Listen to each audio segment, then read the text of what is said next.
through the woods with Dee Dee, and it was very nice, very calm. You had some very fun, meaningful conversations with the resident creepy villain woman thing, and then right as you guys were starting to really warm up to her, you were all rudely interrupted as you discovered a trap laying in wait, and you sprung the trap, killed everyone involved, and it got real tense for a second because there was a lot of violence going on.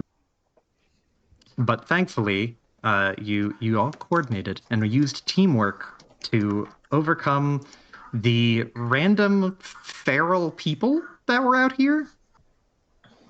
And as you had done, it seemed like a couple of you took a few more wounds than others. And so one of the more wounded of your group, I won't name names, went to recover in a nearby tree. But we'll pick up there. Let me get some music while you guys. What do you all do as you have a moment to wind down after combat? I snap into a Slim Jim. That's what we're calling it these days. Okay. Do we not have music? Yeah. Where's our It's audio coming. It's stimulation? coming. We can't focus, Joe. It's coming. Joe, We're too ADHD. We're iPad children. you spoiled us. Now we demand this every time. It's coming. Faster. I will always provide music for my little iPad shitling Weirdos. cats. iPad children cats. iPad shitling cats. That's a new server name I just love dropped, it. I guys. love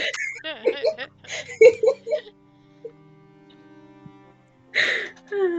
So, I mean, Willow was busy looting the bodies and finding neat things. yes, you Including found a some. torch and a staff with runes on it. Correct. Mm. And I'll tell you right now, looting the other bodies, you find mostly mundane gear, more of that gross leather. You find dried meats, like nothing that you would want to risk eating. I'm giving you that as Willow. You are smart enough to look at it and be like, I can't tell what animal that is. I don't like it. And I don't mean to imply that it's exactly human. I mean to imply that it could be literally anything. But you find some suspect rations of theirs in their pockets. But again, like not really anything substantial. And then there are, of course, the mundane weapons that they are holding, like the mundane swords and daggers and bow and arrows.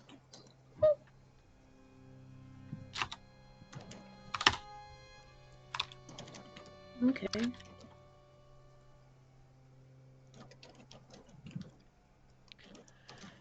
But in the moment of quiet, unless anyone else does anything. Correctly, though, throwing this out there, if I remember correctly, Piper did say in the chat that she would have looked back to like see what the noises were coming from the tree. So she owes a will save or something. Yeah, if you yes. are watching Young Harriet eat this burrito. Burrito. So very heavy quotations. Go ahead. Burrito. A 19. I will say I think that is a success. There's a standard success. You look up, like you heard some noise of rustling and movement, some very, very sudden movement, which kind of triggers the backside of or the hind part of your mind that's like mostly reflex and hunter reflex. So you hear the movement, you whip around and you're like ready to fight again, and you're just like, oh god, who is it? And then you look and don't see anyone, and then you see Aang standing up in a tree, back facing towards you, holding on to one of the creatures that you were fighting. And Aang, I mean, how do you How do you want to do this? You know Saturn devouring his son? I do. Oh my fucking god, Kira. It's a very Saturn devouring his son pose, where she's sort of hunched over, with the body held in front of her, the head having already been removed earlier, and her jaw kind of split down the middle, a little bit, almost like a predator jaw, as she feeds the rest of the body into her expanding mouth.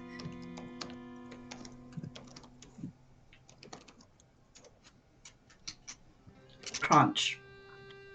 And the moment you hear that very, very deep, like, bone snap and crackle and pop, you feel just there's just an unquantifiable part of yourself that is lost at the idea of like of watching another human be devoured in such a way.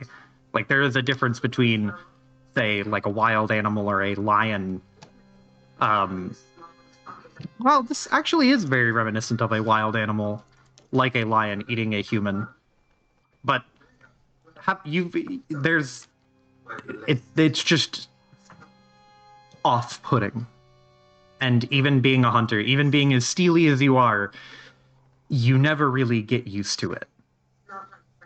Just having that last little bit of your humanity in you makes it kind of hard makes it always kind of hard to watch or hear this sort of thing. So you'll take 1 die of stress damage. Okay. What do you do? 1 die. So I'm just watching her. Sorry, what do you mean by 1 die?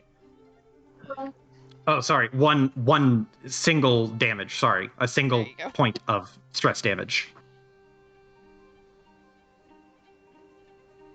Okay. But her back is turned to me. Yeah, she's facing away.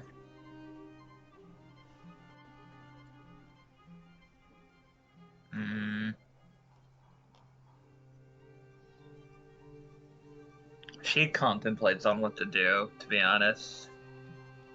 She's very much disgusted. Especially because that was technically a human that she was eating.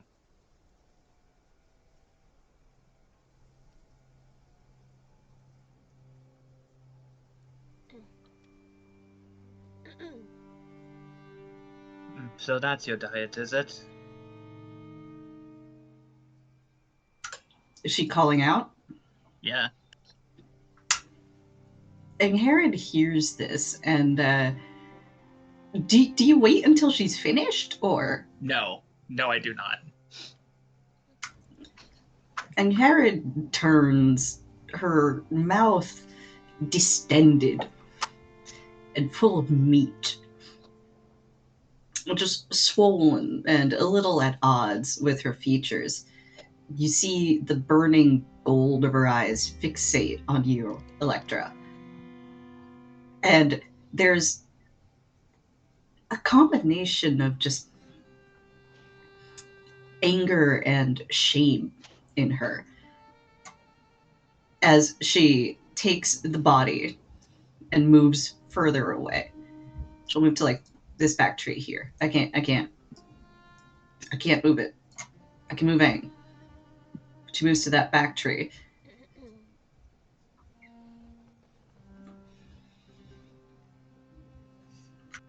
Not knowing how to take that, she just kind of just walks away like, great, we got a cannibal in our midst. Walks. How's Maddie looking? Because Maddie took a lot of hits too. Yeah, Maddie definitely saw it. She bloodied up and bruised. Oh, yeah, 100%. I think she... Wait, how much did I heal last session?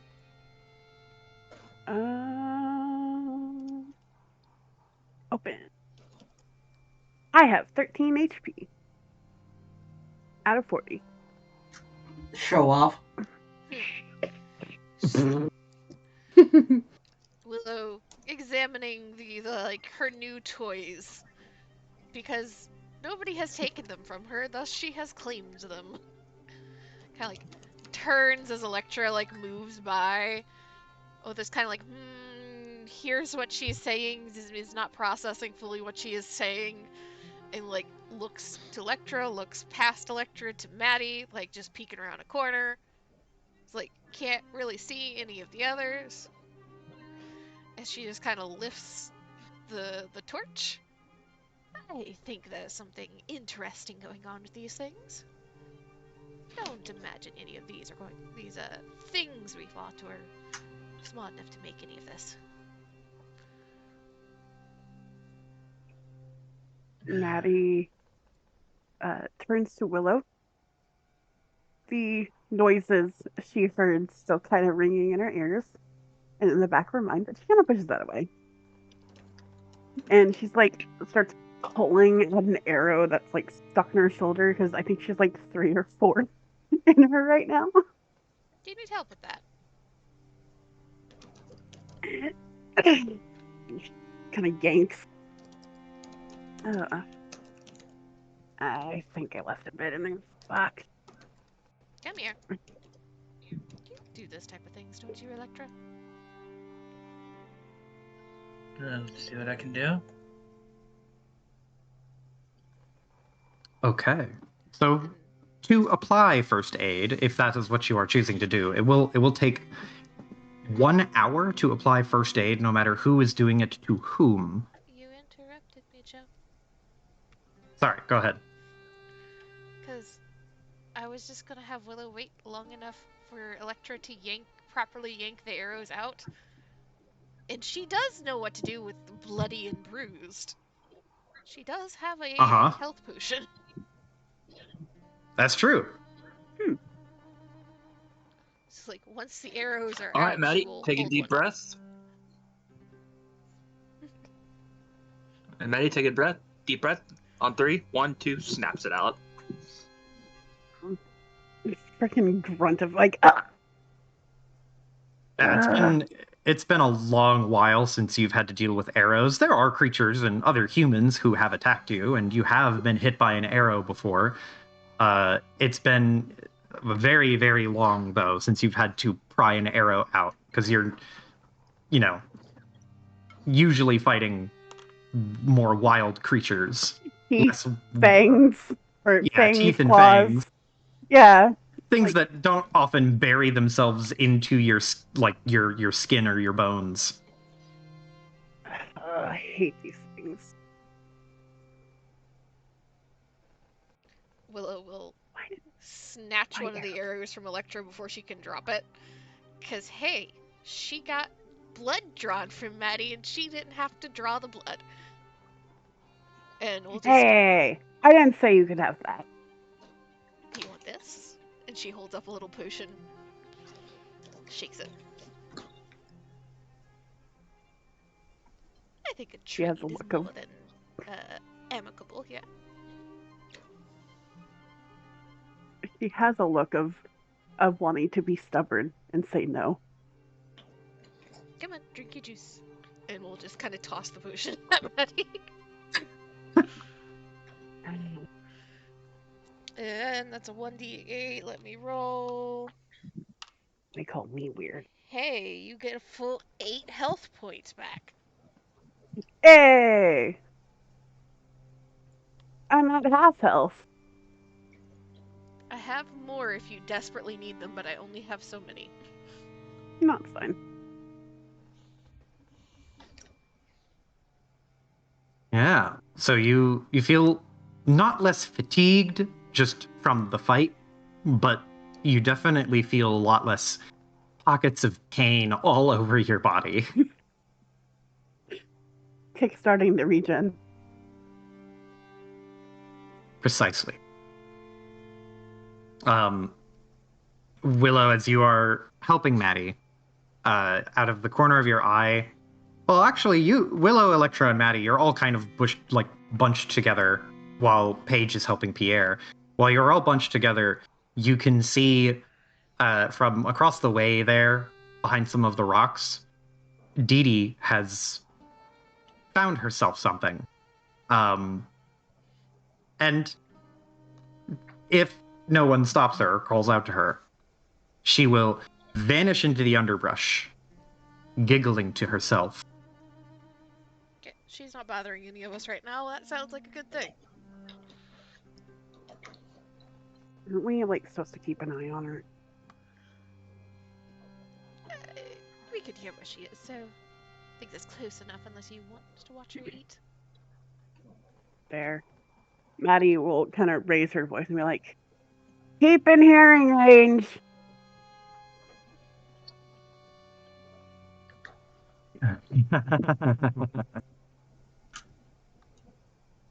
And that's all you hear. Paige, Pierre, where are you? Paige, She's so busy at the moment. you are comforting Pierre, who has Yeah. plugged his ears and put his head between his knees and kind of curled up into the fetal position.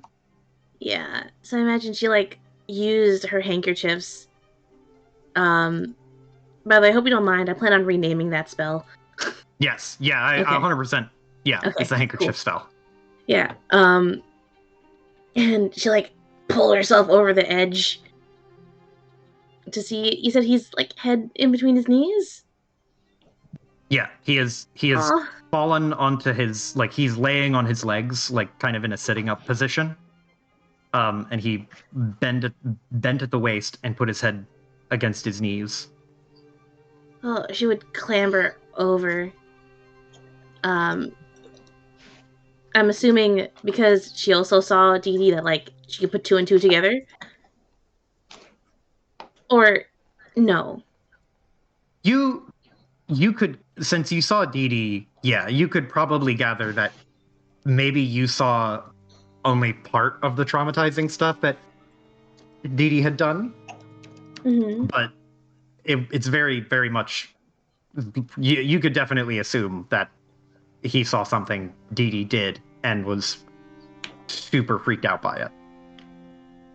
Okay. Well, she'll fucking clamber over.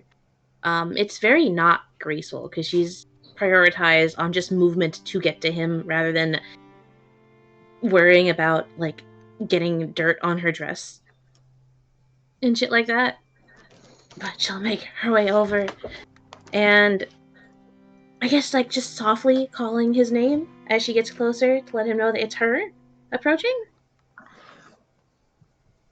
You can, as you approach, you can hear him under, like, well, not under his breath, but the noise and like the adrenaline in your system and like just the ambient nature around you can very easily bury the sound of Pierre's like very nervous, ragged breathing of like,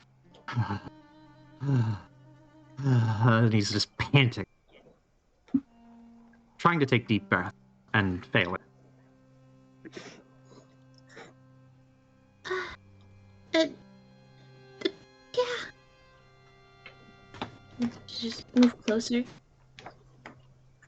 He doesn't say anything. Can you hear me?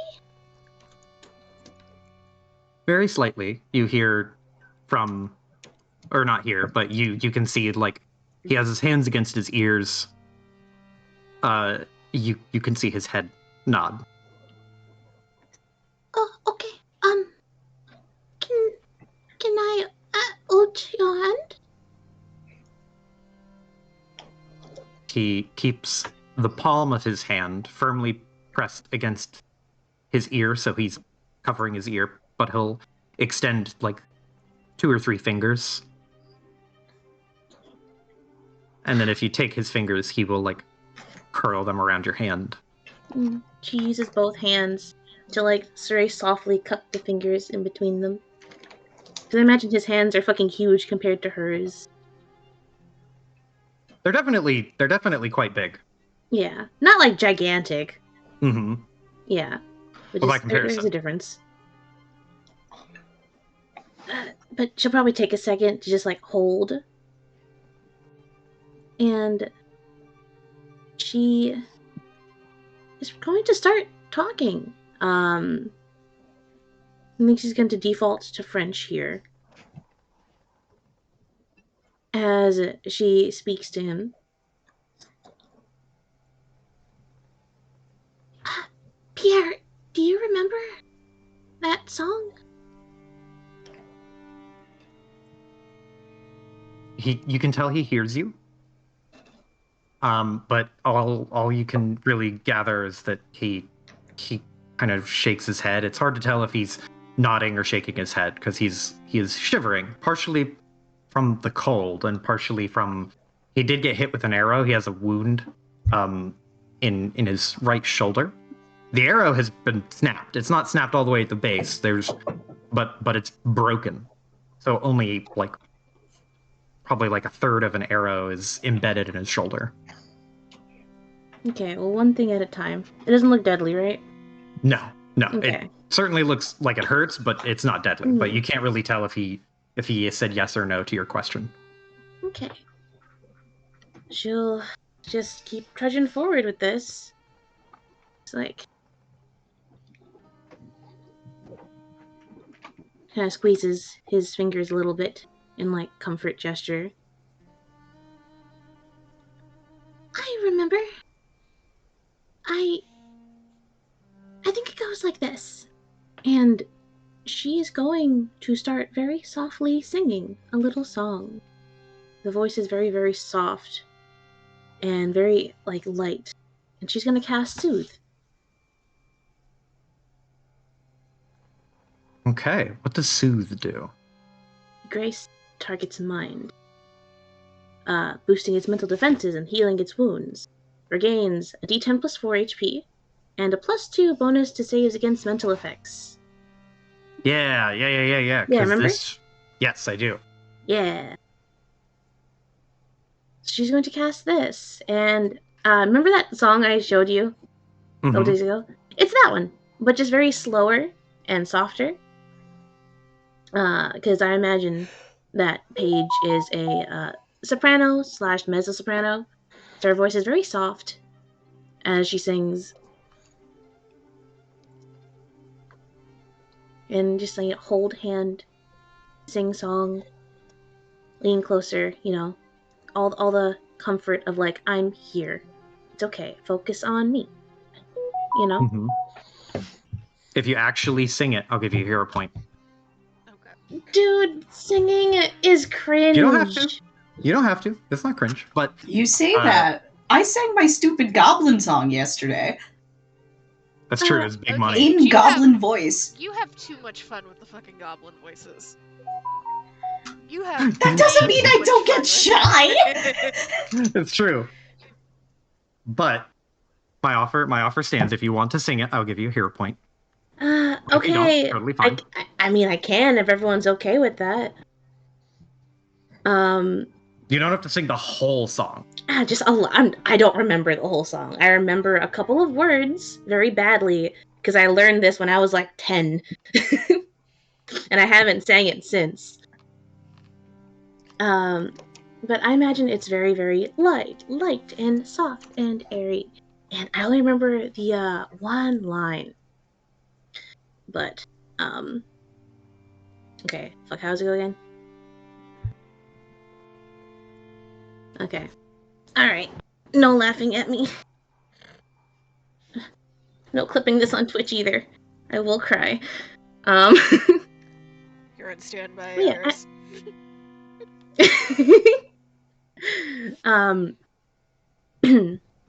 Imagine it's also very shaky, and that's how I'm going to excuse my shakiness. It's Paige being shaky. It's just very sweet and simple melody of La Vova, la jolie va, la Vova, ma bella. That's it. Yeah. That's all I remember. And I'm not a soprano anymore. I'm an alto now. You get a hero point. Yay! The things I do for Rerolls. So, as you start to sing it, yeah. As you start to sing it, you can see Pierre, like part of singing it, or part of casting the spell Soothe is the song itself, right? I like to imagine it. It doesn't state that, Yeah. but that's how I imagine it. Yeah, that is exactly how I was thinking of it too. Mhm. So, as you like start to sing it, I imagine that the actual casting of the spell is almost like, not unintentional, but the soothing effect comes from the actual memory you are reaching back to, Yeah. and like tapping on and latching on to get that magic. So there's no effect, but as you sing, you can see Pierre heals for 11. Yeah. You healed him quite a bit. So Well, I don't know if you can see his health bar. nope. No? Okay. Well, it's almost full. Nice. But you sing it, and after you sing the first line, and he stops shivering, and you can feel like the white knuckle grip on his hands and his arms like start to ease off. And by the time you hit the second line and the third line, he sits up a little bit, and you can see like his face is beet red from the cold. He has a little bit of snow like caught, and like Pierre is a young guy. He is in his mid-20s, like bright-faced, kind of like athletic build, but in the moment that you have caught him, even healing him, you can see that the woods have taken a toll, especially today. And there is stubble growing on his chin, and Pierre always liked to keep himself clean shaven.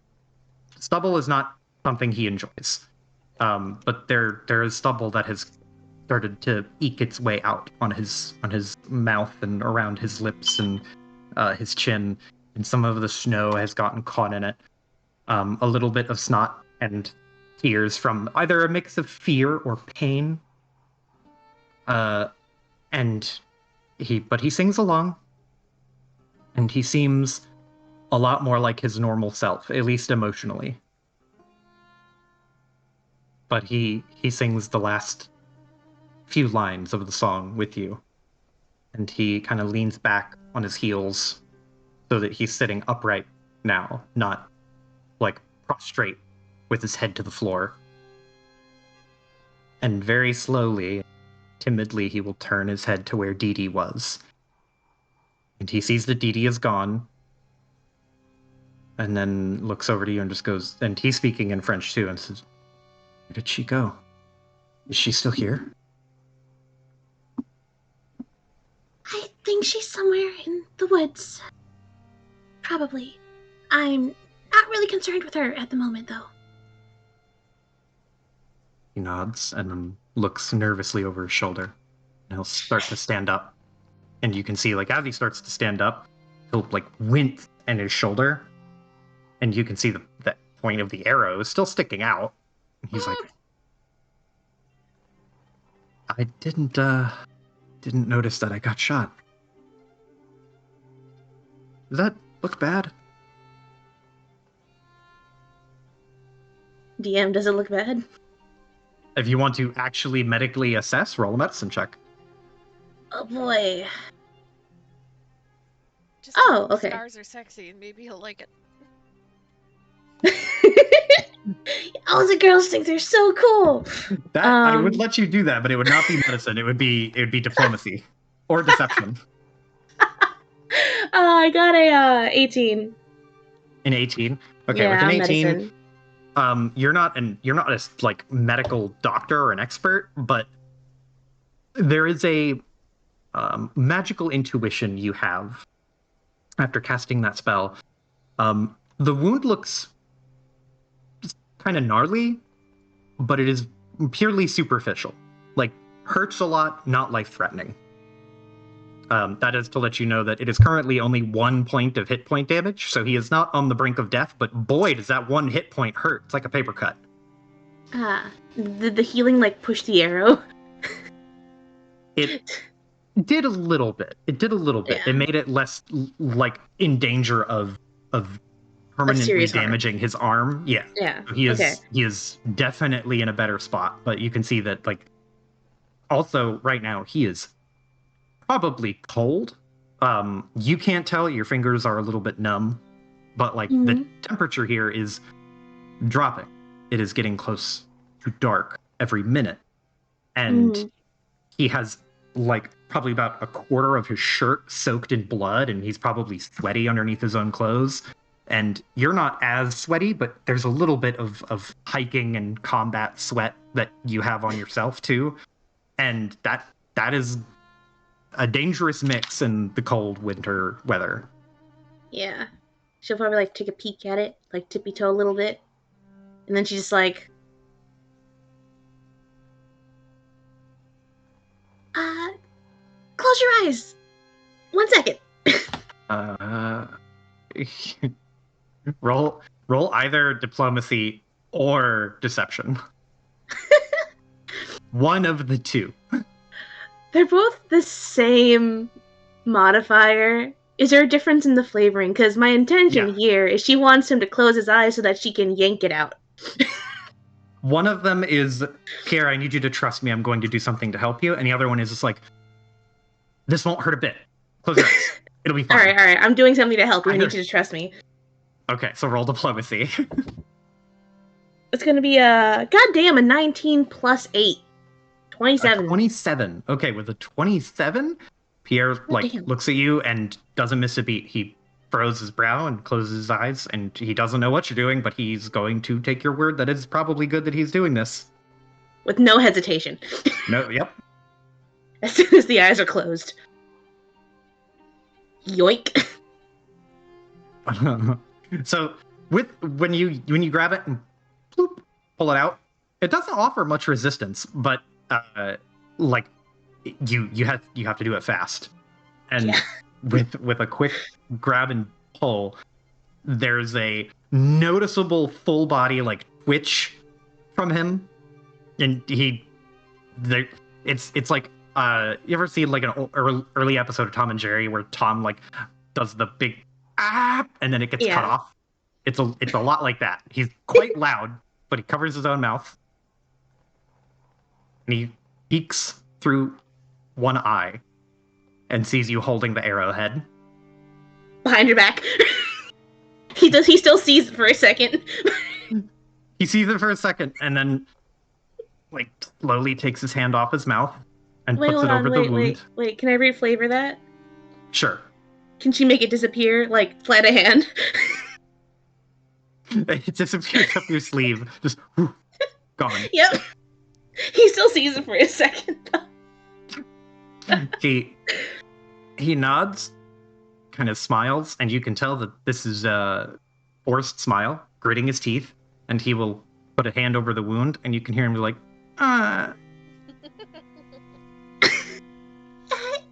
No, it's okay. Look, scars look cool on people, so they probably look good on you too.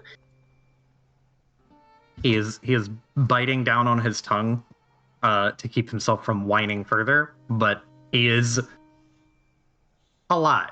The more you whine, the less cool it gets, Pierre. This is how you can't impress girls like this. He exhales really, really hard, and he'll look at the wound. It's not nearly as bad as when you first look. If you were to first have looked at it before healing him, which I mean, you didn't really get like a good example or a good look at it because when you had cast Soothe, he was bent over.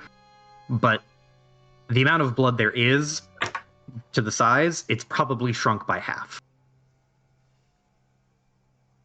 But he looks at it and he's just like, "Oh, I should cover this up. I'm gonna cover this up." Yeah, that's a good idea. And change out of blood It's really gross. He looks at you, and there's a little bit of like a... You want me to do about the blood? I only brought 2 shirts. You're so lucky I packed for you. Oh my god. Let's go. Didn't think I'd get shot. He rubs the back of his head. Didn't think you'd get shot. We're going into the woods.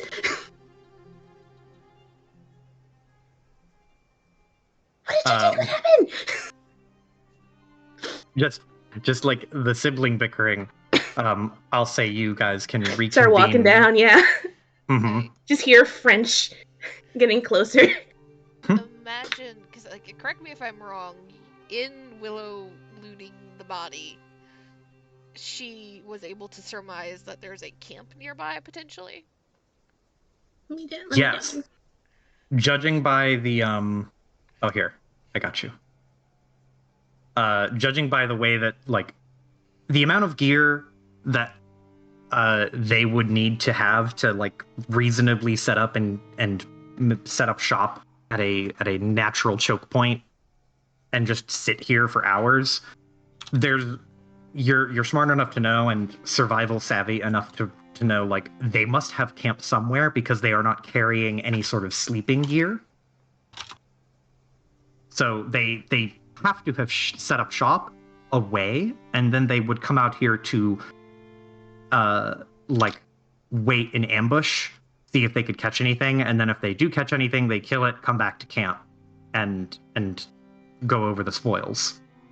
So I imagine as soon as Willow hears the bickering French, it's like, okay, they're both still alive. Still can't see them yet, but they're both still alive. She would have turned towards the 2 hunters, still kind of with her armful of goodies, including a bloody arrow now. I would hazard a guess, it's not 100% certain of course, but I would hazard that there's a camp somewhere nearby already set up, at least partially, that these things were based out of. Yeah, I guess that would make sense. Maddie lifts her head and sniffs. Try and get a direction. Roll me a perception check. So, well, you can roll perception or survival. Either one will work. What is better? Let's see. You're back. Hello. That would be perception. I apologize, my internet is fighting me today. It's all good. 23. My big I will say a 23 is a regular success because the DC was slightly higher because there is a lot of blood both on you, on your friends, and on the ground. You can get a strong whiff of the irony scent or the copper iron smell of blood. But it, over top of it all, you smell like the pines and just the wind, and there are 2 distinct sort of scents that you can pick up. Over top of all of that, you can get the scent of water, like moving stream water in one direction, and you can get the scent of what smells like it doesn't smell like food of any kind, but it smells can't remember the fucking ashes. There it is. It smells ashy. I was gonna say, can she smell fire anywhere? Campfire? Not fire, but the remnants of fire. I was really struggling with that word for a second. Maddie, as you were doing your sniffums, and Herod, I can't move my token. There we go. There you go. Rejoins the party with not a smear to be seen on her. Looks just as usual. Has So she's been put fucked up. well, actually, Joe, would you say that, like, I mean, I guess the the marks on her armor are still visible, but are the wounds? I guess they would be, because she's at 2 fucking hit points. There are the few wounds that you have sustained, but they are not gone. There's like a hollowness that rings deeper in Anghar's eyes. Like the liveliness is something that is very apparent with fey creatures, especially in the eyes. And that is something that many wear on their face, or rather wear on their sleeve, or the reverse of what I just said.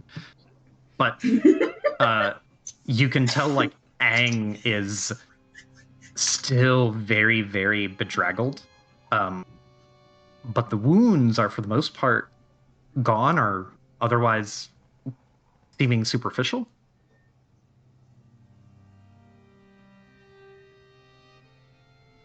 As Angharad approaches, the first thing she does is she walks up to Maddie and she like just starts fussing over her immediately.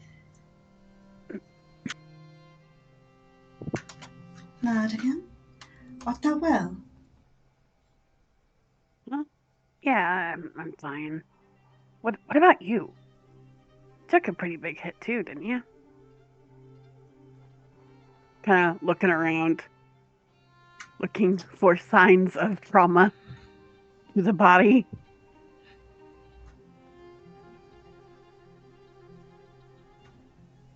She, as Joe says, she looks bedraggled, and there's like some cuts in the armor and stuff, but the wounds look very superficial.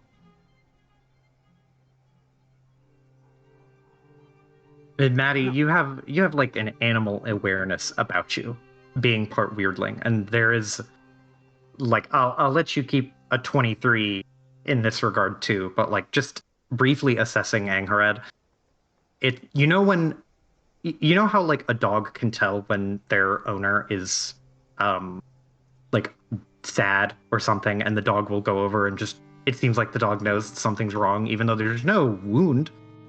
Mm-hmm. In a similar way, you can tell that something is wrong with Aang. So Maddie is kind of looking, like moving her head around, trying to look at Aang in different angles, and frowns a bit. Willow, you got another one of those Healy drinks? I think Aang needs one. Willow seems to start to open her mouth in a kind of quip towards Maddie. Hears Aang, closes her mouth, kind of squints. He just kind of pushes her glasses up a little bit further. She kind of observes Aang. And she reaches for another, or like she like kind of pushes her jacket back and reaches into one of the bags on her belt, pulls out a similar looking vial, starts to offer it, then pauses. Oh, yes, your unique anatomy. I wonder, how would you like to participate in an experiment, Ankara? Experiment? Can't it wait until after she's healed? I Come have a on. sneaking suspicion that healing that works for you or I may not affect her similarly.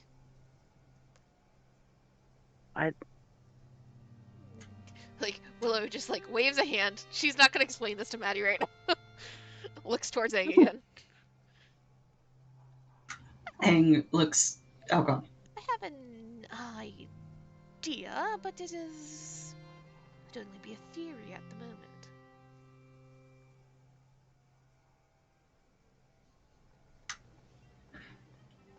Aang looks from Maddie to Willow and back. You don't have to. Well, we are called to serve and to treat our neighbors as we would ourselves. Certainly, this one shall try thy experiment. Willow nods, puts the vial back in, reaches into a different pouch, pulls out one, like, reaches for the cork, pauses, looks at Maddie, and shoos Maddie back a little bit.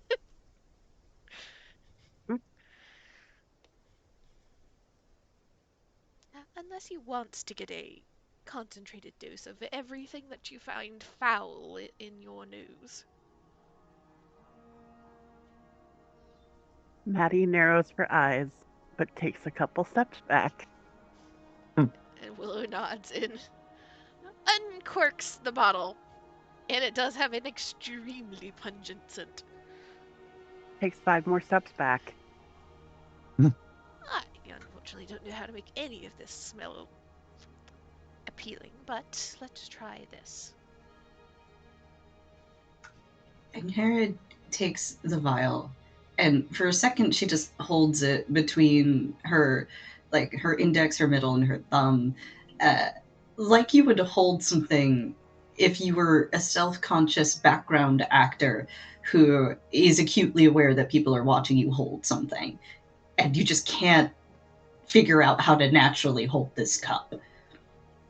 And the scent does seem to wrinkle her brow a little bit.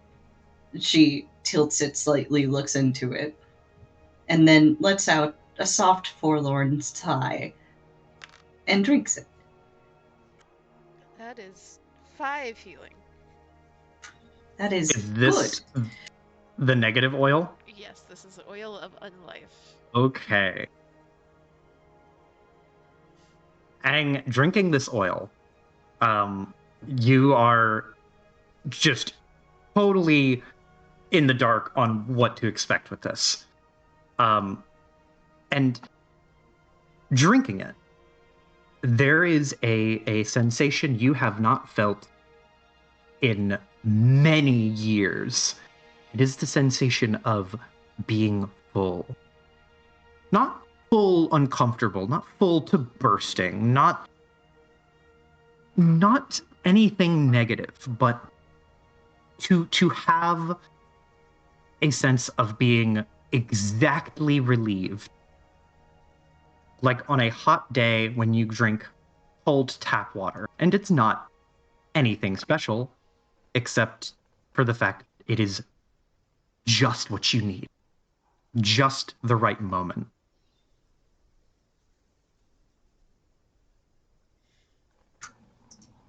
Aang has this look on her face as she realizes what it is that she's feeling. Her eyes go a little wide and the light comes back into them. And there's this quiet, just joy and gratitude that's on her face as she looks down at this now empty vial. And she hands it back to Willow and then gives a deep curtsy. Willow was probably moved a little bit closer and was very clearly watching every reaction. And kind of blinks at the curtsy. She accepts the vial back and kind of looks at it. I will take it that was a positive response. I have. And she is kind of like stashing the vial, is digging through her bag again. I have one more. I am certainly not going to drink it because I find it very, it was unpleasant to even make, let alone ingest, I imagine. But if you like it, and she will just hand it over so you have one oil of unlife. Minor. I will accept this very gratefully, as willing Herod. So, as you finish your drink, Angharad, and as you gift her an extra for keepsake, for safekeeping, Willow, you all are kind of commiserating in this space of winter, and you see it first, Willow, because you're looking kind of off to the side as you like turn to grab the thing out of your bag. You can see who is clearly a stranger. You have never seen them before. It is a man somewhere between late 20s and late 30s. It's difficult to place an age. He has short, dusty brown blonde hair. He is vaguely in shape, not chiseled by any means, but certainly not unfit. And most importantly, he is stark naked, walking towards you with an undue sense of relief and pride. Well done. And he's thrown something over his shoulder. There's a, like, Willow still fussing with her things, freezes, is staring, squints, pushes her glasses up. And I rolled a nat 20 on an intelligence check. So I'm going to use that. Judging by where he is coming from, I would wager Dee has found themselves a new skin. You, with a 20 on an intelligence check, like assessing all of the little bits and pieces of evidence, you can see bloody footprints. The hand, or rather hands, are bloody. There's, like, the undue sense of pride is that's the kicker. Very, yeah, it very much seals the deal. There's no two things that go together quite like blood and pride for Dee. And yeah, you see this stranger walking up, again, carrying something over their shoulder. You're not sure what it is, but you aren't entirely sure you want to know. But as they are walking, and they notice you, notice them, they hold up their hand and say, "Yo, sorry it took so long. This is a pleasant surprise." He gestures, kind of looking down at himself, admiring his own view. I'm choosing to believe that this is when the siblings join the group. Mm-hmm. If bickering Paige turned. You said this man is naked? Yep, stark naked. Okay, Paige turns, sees this, turns right back around. Yeah, Pierre turns with you and, like, will also grab your shoulders and turn her around.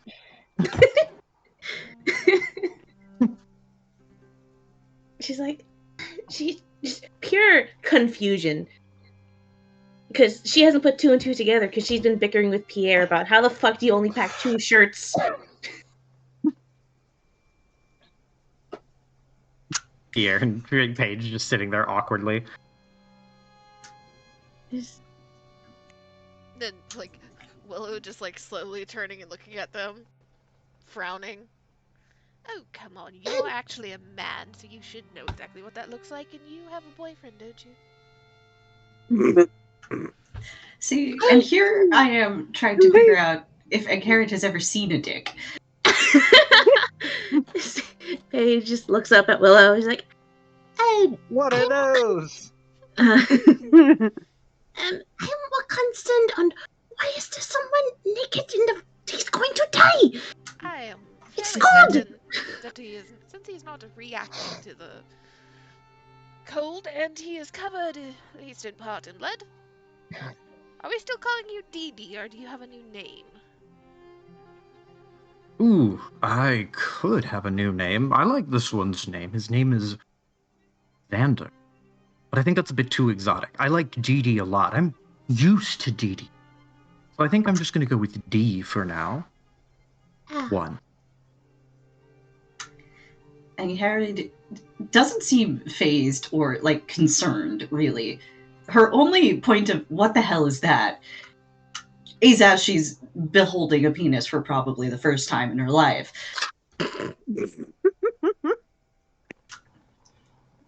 Oh my god. She just tilts her head.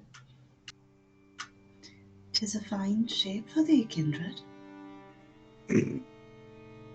Looks at you, hang her head, and does a very formal, like, dancer's bow. Electra, you stepped up. Did you want to ask something to D? Are you quite satisfied with your appearance now? I feel much.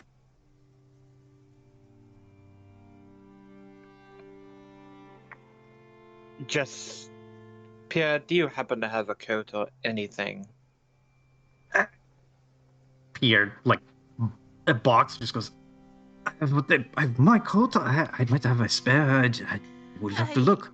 Would just, Good luck. all of you are absolutely just like, Willow is now muttering to herself, like, she has grown up with 2 brothers and has been around many Oh, I strange don't people. care It's about just that. she's like she's pulling out an extra blanket out of her pack. Yeah, Maddie was grabbing some like I imagine instead of having a full on bedroll, she just has like furs, essentially. Kind of grabs something like that, like, and tosses it at him. I couldn't give less of a shit that he's naked. I give a shit that he's naked and we might come across people. Oh, that's totally fair. I can imagine that if we stumbled across any other hikers, they might be a little confused. You're good But I at promise sewing, I aren't you? can. I am competent.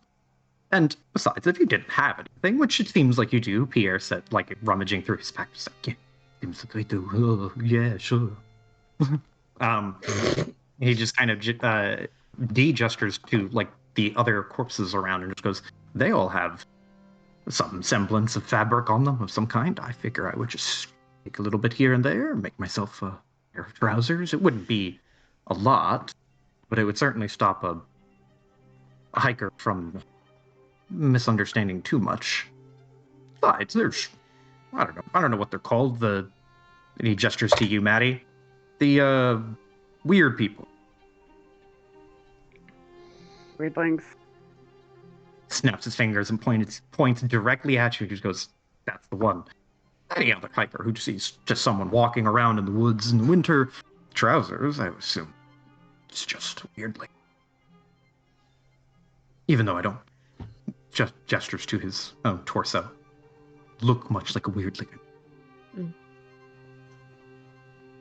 Yes. surprised by which ones can pass.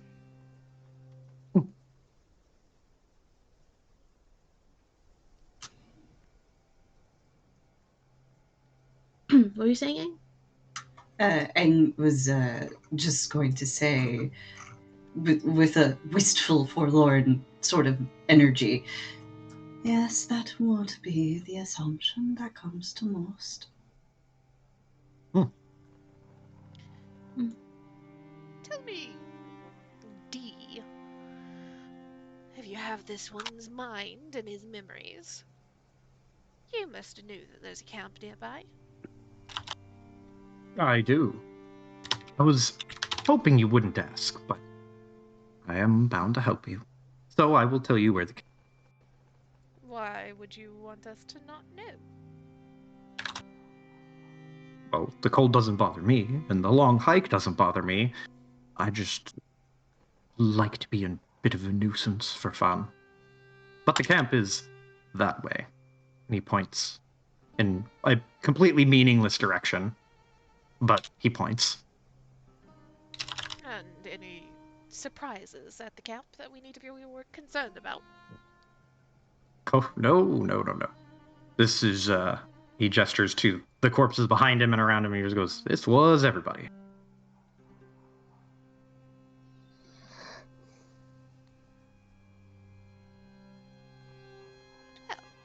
After a second, you hear Pierre like finish ruffling around in his bag, and he throws a pair of trousers at him. Goes, put these on. Oh. I was gonna say, I assumed he packed the clothes he likes, right? Yes. Yeah, He has multiple sets of trousers. Yeah, I assume so. But I imagine he went for I like these, so I'm packing these. So can Paige just like catch them before he throws them? I was like, no, you keep these. He stops and will stuff them back in his bag. We just wordlessly hand over the spare of the spares to Electra. All right, come in. Let's get you dressed. D raises his eyebrows and will coyly step forward and look at you, Electra. What is that you're carrying, by the way? Oh, this? And he turns his shoulder, and you can see that it is the loose, discarded skin that they were wearing.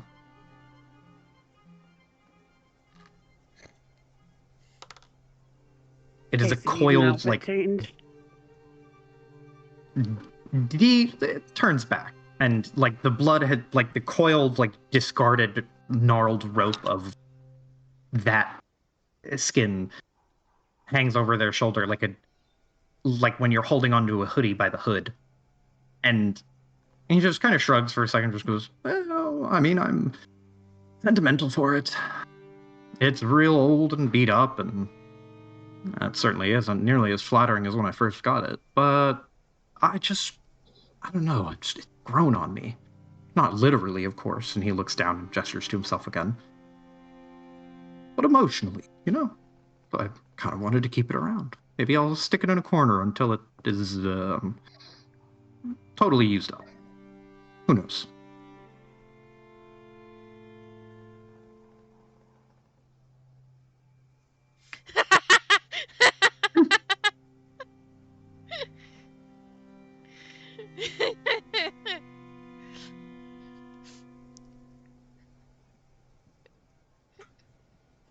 Willow just head popping up as she hears the motion and like looks, and then looks over her other shoulder at Paige.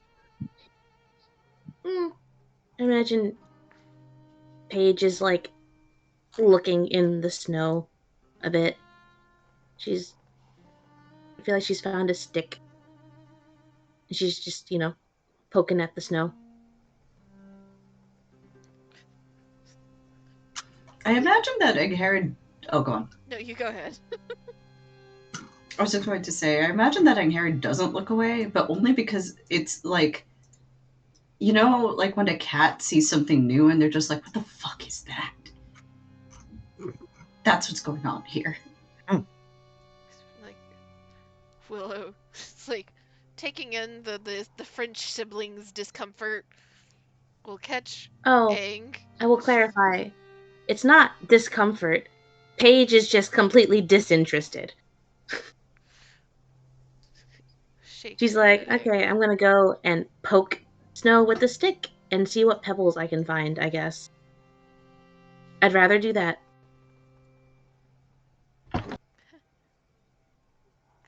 am I going to have to give you an anatomy lesson? Because it looks like I might need to.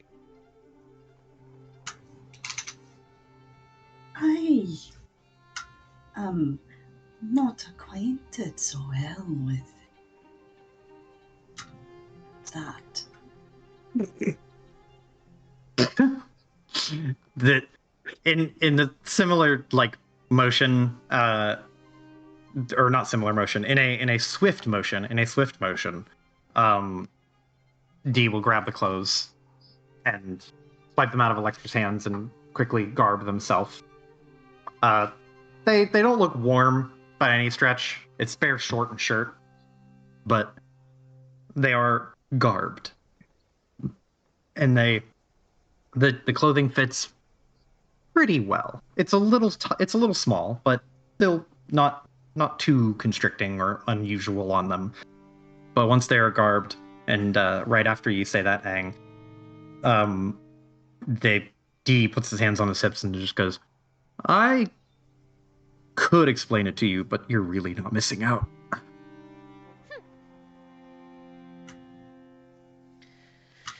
Angharad just quietly nods.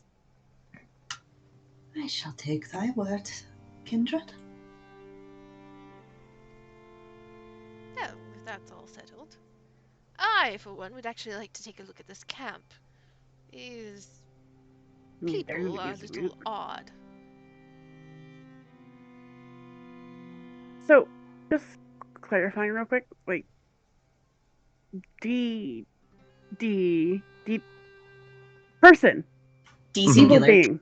D singular, thank you. They get the memories of the body they take over, right? Yes. Yeah, and they said that there's no one in the camp. We killed everybody, and it's that way. No, I was not even also like, what happened to all of them as they start walking? D looks at you, Maddie, and then eyes you up and down. This form that they're in, this body, is much taller than the previous one. By a good, maybe 8 to 10 inches taller.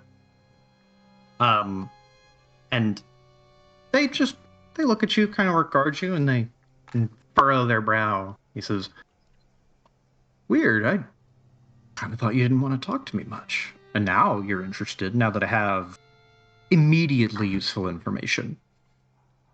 You just like poking the bear, don't you? Who, me or her? And he nods to Maddie. No, both of you, frankly. But in this instance, you. He sticks his tongue out a little bit, like not like in a meh, but in like a hee hee. Maybe a little. Come on. And he playfully does the shoulder, like the back of the hand shoulder tap to you, Maddie. And he just goes, "I'll tell you back at camp." And he'll start walking to camp. Just makes a look of like a slight annoyance. It's important. Kind of mumbles to herself as they walk to the camp. The more you And we'll react, put- Maddie, the more they're going to poke at you. It was an important question. And We were all patience. thinking it. And patience is an important virtue. And Herod puts her arm around Maddie, just pat, pat, pat. And if Thou you don't dost want to need learn, practice it. and if you don't want to learn patience, think of it like a poker face. You might actually win some poker games. Why would I play poker? There's a mildly offended look on Willow. Oh, I see. That's not too much Oh. entertainment there. Oh, yeah, right, because, poker's for weaklings. Poker's for people with money. I mean, have you bet on arm wrestling? Pretty lucrative, actually.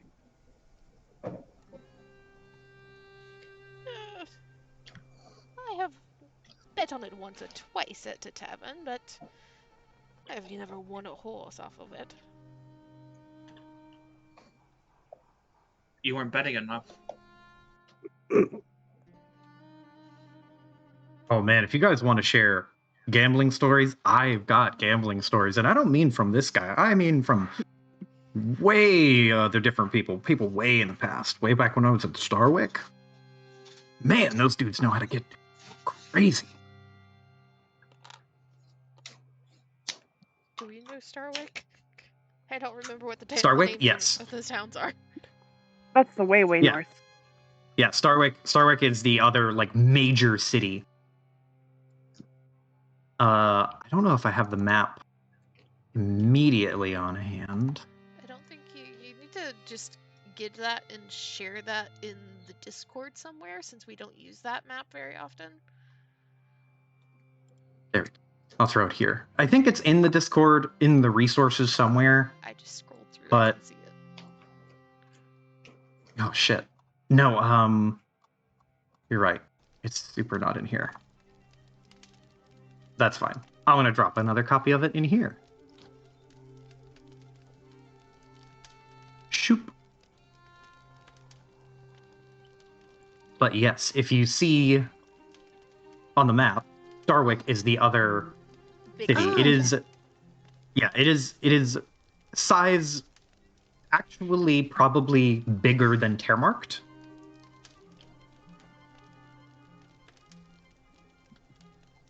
Okay. But camp, the camp that you are led to, is not far. It's probably only a 40-minute walk. 40 minutes at most. But hiking through the woods, it's tiresome, to say the least.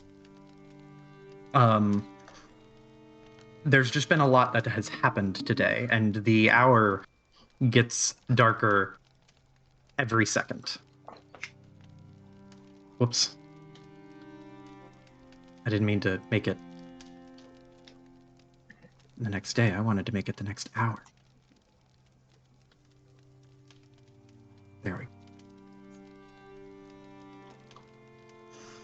So let me know. Can you all see the thing, or are you still loading in? I can see the Campfire? campsite. I see it. Yeah. Yeah. I can hear the camp sounds. I've got my audio enrichment. Mm-hmm. Yeah, Delightful. the iPad babies are happy. Yeah. So as you get closer and closer to camp, anyone who is walking behind D, make a will save. Directly behind or just not Behind, in front not directly behind, but if you're letting D stay at the front and lead the way, of? Mm-hmm. which I imagine most of you are because D knows where the camp is. Maddie smelled where direction. That's true. That's true. Would Maddie want to be walking beside D, though? Mm-hmm. That's a Your good point. options are your options are That's walk a good beside point. him or walk behind him, really. 26. All right. She'll walk beside him. Does Aang also have to make the save? Aang, actually no, you don't. You don't have to make this save. I know That's why fine. you're making me make the save, but I feel like Willow's looking at her new toys. Fine. There would be points where you are having to look up to keep track of where D is moving. What's it? 23. 23. Okay, so you're all plus 20. There is only so much you can do to steel yourself against the visual image of a creature walking with a discarded flayed skin hoisted over their shoulder, carried like a towel. You will all take 1 point of stress damage.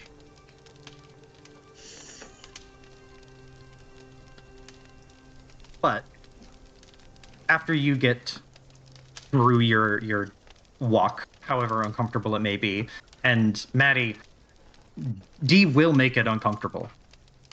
Of course. He will make it uncomfortable, but like right as you get to camp, D sees like the last big log and will be like, "Oh, here we are. Wow, it felt so much shorter than it actually was." And he'll run up, toss himself over do the vault over the log, and then run over to one of the tents. There are a few tents that are set up around this ridge. But for the most part, a lot of the other tents have been bagged up. There's like 2 behind here, and then there's the 2 that are set up in front of you, and then the rest of them are bundled up and packaged, like packed up inside these tents. But he'll run over and like rush into a tent, and then grab a bag or 2 and start throwing some bags out. Grab a cloak and throw it over himself and be like, "Oh, there we go. I'm not warmer per se, but I feel better. I feel like, I don't know, more refined, more like a ranger. Something, some kind of hunter, you know?" He kind of flexes his shoulders and looks like he's doing a vaguely heroic pose. Willow wants to go poke around the camp before she starts setting up any of her shit. Keep dreaming about that. Aang will help set up camp. Okay, so we have, and with Paige, what were you saying? She will also help set up camp. Okay. Probably prioritize fire or warmth, because people have blood. That's cold. Not good when it's really cold. True. Very true. So while you are setting up camp, Willow, Electra, and Maddie. Willow, you are doing a quick search. Electra and Maddie, what are you guys doing?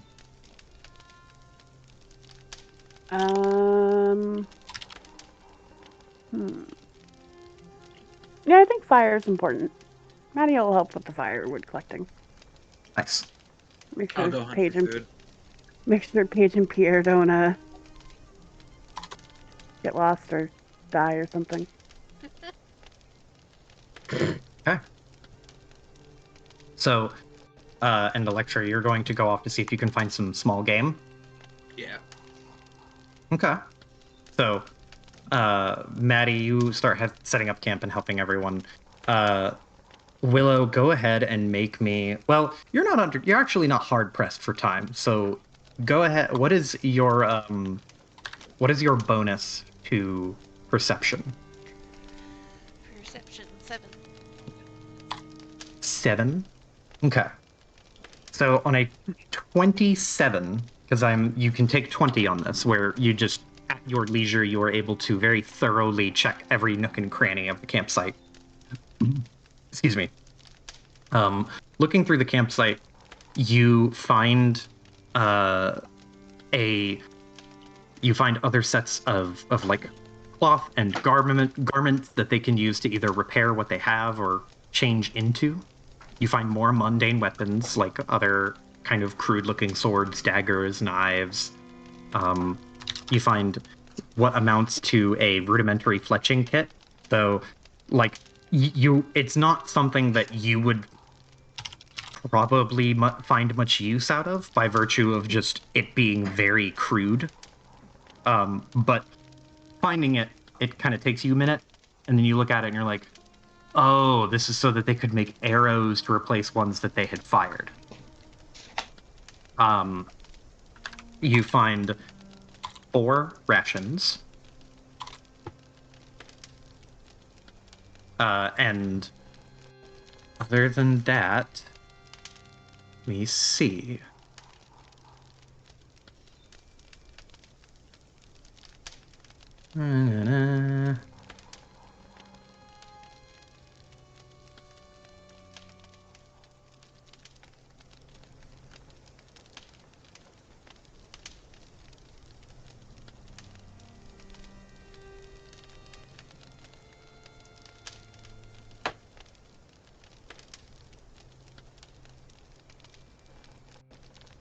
Do this. I'm going to get you.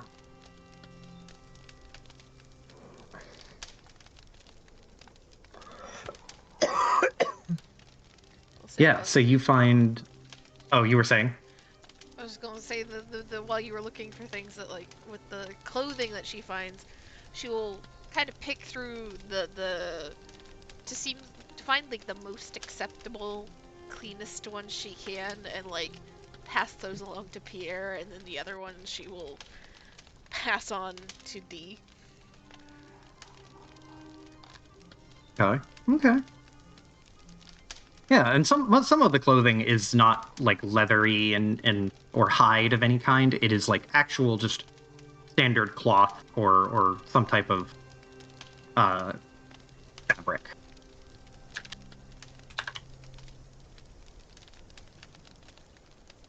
Yes. So in one of the tents, you find a.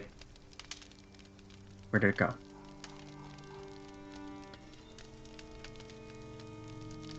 Am I crazy? Did I just lose it?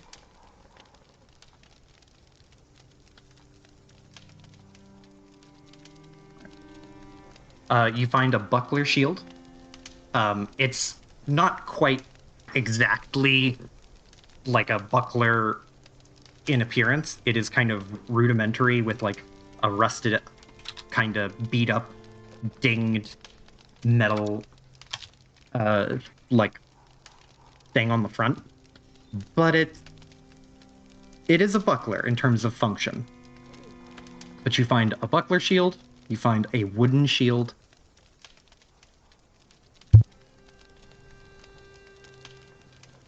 You find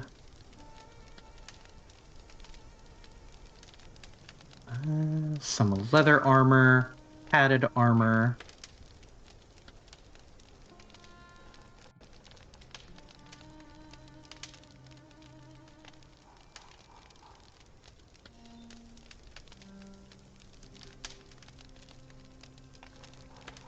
She will also pass those Mhm. along to Pierre if he can fit in either of them. And I don't know if they're going to benefit him or not, but man's got shot.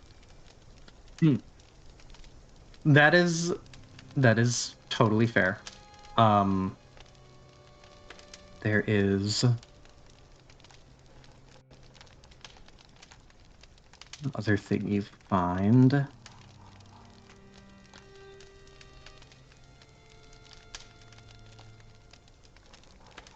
You find some materials, and you can mark this in your sheet separately. But you find materials that enough material that if you take some time, you can effectively apply a +1 rune, or I forget what it's called. What is...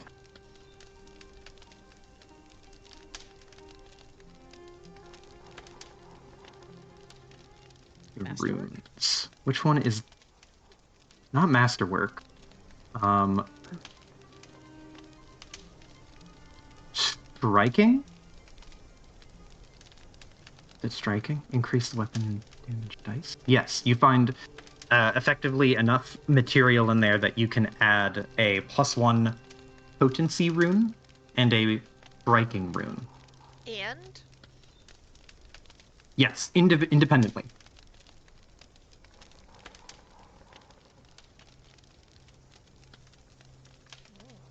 Okay. Wait, so is that an or or an and? And And, okay. Yes, so there are two separate runes, a +1 rune and a striking rune. Now, it's important to note that a striking rune cannot be placed on a weapon unless the weapon is a +1 weapon. Okay. But I believe that Electra, your whip is a +1 whip already. Yes, it is. Okay. Cool. Yeah, so you find a striking rune, you find a +1 rune, and that is it, with all of the mundane equipment as well. Electra. Gimme. She's off hunting, which, Electra, if you want to make me a survival roll. Yes, I do.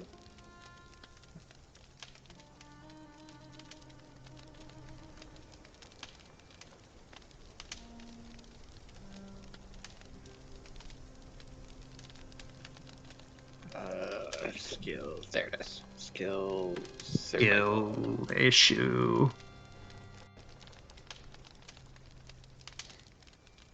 Did it go?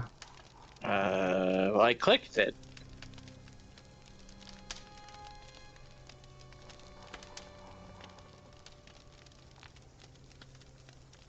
Okay, well, that's loading. I assume it's loading. Everyone else is setting up camp. Hey, there it goes. 9. So...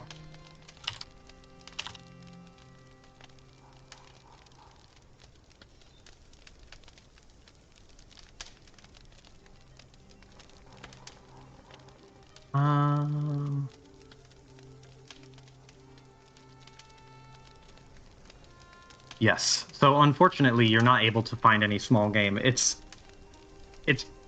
kind of a snowy wasteland out here, which is frustrating, but also not entirely surprising. Though you don't find any danger, thankfully. You unfortunately also don't find any food. But back at camp. Hello again. Back at camp, you see, while you are setting up camp, you all who are doing so, D has basically just raided some of the tents right behind you, Willow. stopping for some of the mundane gear, like not the gear that you found, but like clothing and boots, just to suit themselves up so that they look more put together. And eventually they do look much more like acceptable. And they finish dusting themselves off, and they'll go, and while everyone else is still setting up camp and starting a fire and pitching up the extra tents, they will just pop a squat in the snow and kick feet up and watch.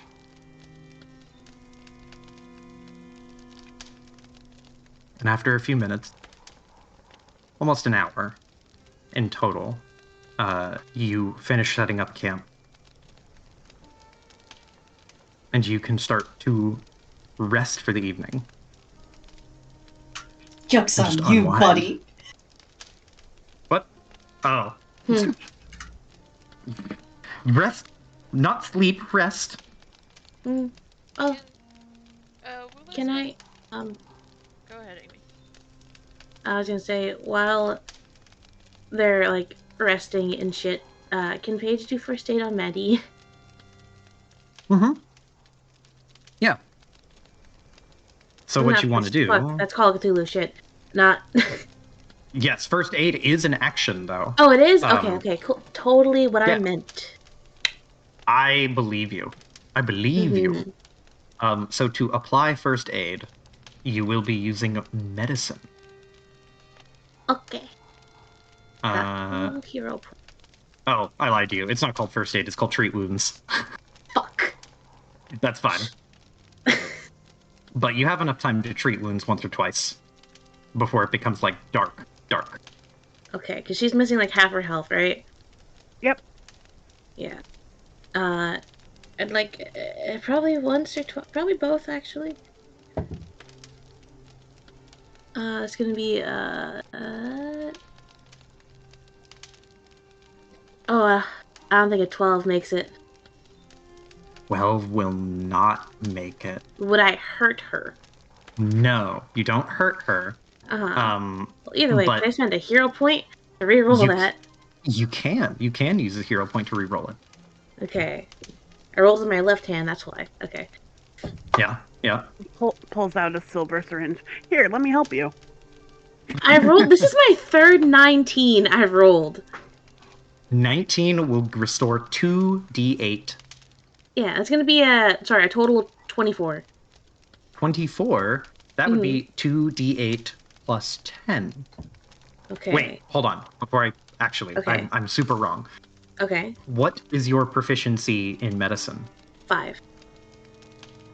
No, not your bonus, but are you trained, expert, master, or trained. legendary? You are trained. Okay, Yes. so it is still 2d8. Okay. Going to be a 3 plus 4. That's 7. 7 hit points to you, Maddie. How's she looking? Better. Better? How much do we She's heal at- in the long rest again? She's at 28 out of 40. On a long rest after you sleep, you will heal your level plus your constitution modifier. I feel like we all need to just be in a circle doing first aid on each other. Yeah. Well, Oh that's my one God. attempt, which is 1 hour. If anyone wants to concurrently try, it would be anyone but Maddie and Paige. So I feel And like, Electra, because Electra is hunting. I think aside from Paige, all of us are either at or just above half at this point. I'm at 17 out of 24. I'm at 8.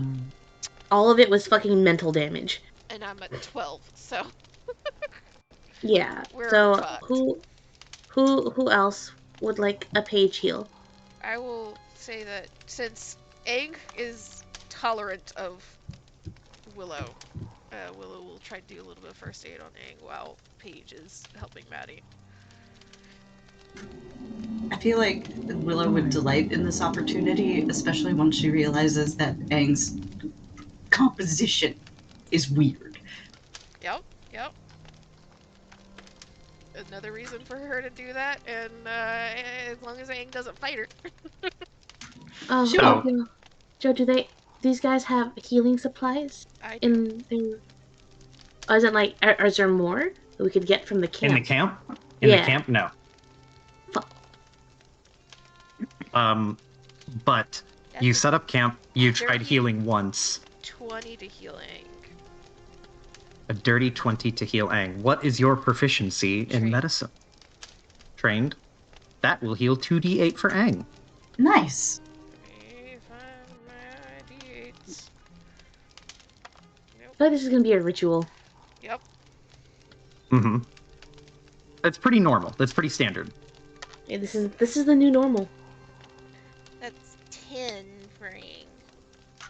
Oh wow, she's like almost back up. She's at 18 out of 20 now. Thank you. And you're gonna heal that there much you go. overnight. Willow, you would notice while you're doing this that Angharad doesn't have organs that you can tell. She's just sort of like, would you even say I mean, she's gotta have muscles, right? She has muscle, but the wounds reveal like a hollow form underneath. It is unlike anything you have ever seen before, Willow. We'll find the least obtrusive wound, at least at one point, and just be kind of like staring at it. I don't want to hurt you, but can I poke you this? Angharad will blink. Never has anyone posed that question to me before. I suppose it cannot hurt if it amuses thee. It's like the longest, thinnest instrument that she has. Just kind of poke and see if there's like, if it's just black or if it's void.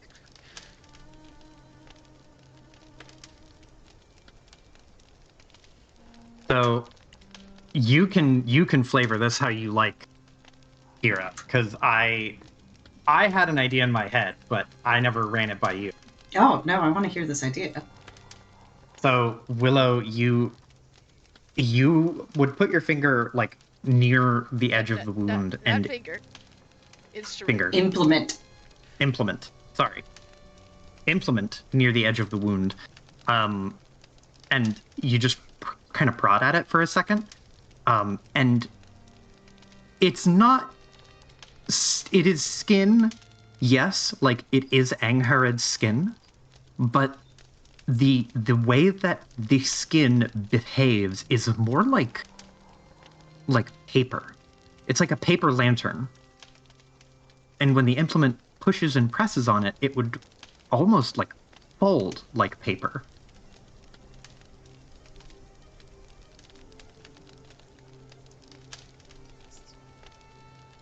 Pokes once, twice, pauses, processing. You are a very strange creature.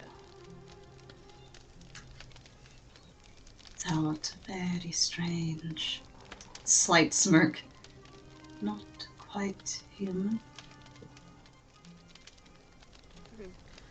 Willow just gets the joke and also kind of gets a little bit of the warning. Is like, okay, continuing on.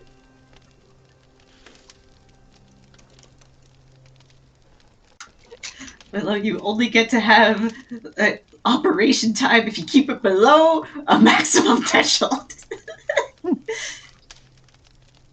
She I love that, though. understands people to some extent. I love this weird little bond.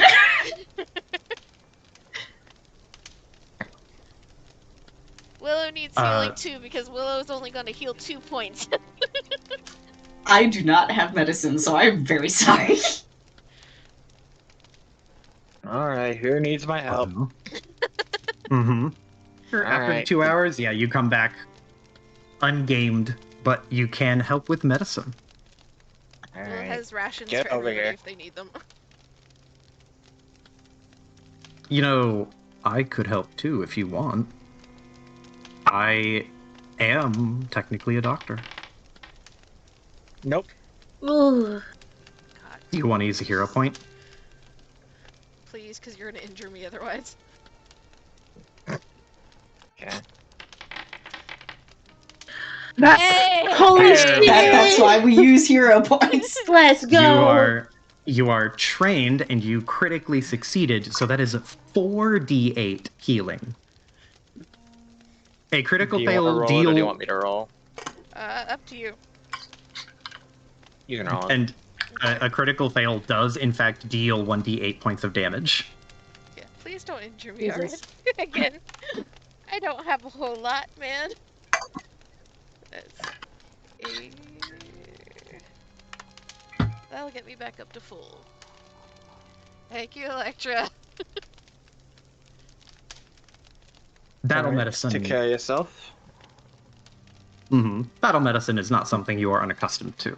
Not necessarily a trained medic, no Lisa Silvers, but enough to get by, as all hunters should be capable of. Considering most all that damage came from like a single like arrow to the shoulder. Alright, same thing with Maddie. 1, 2.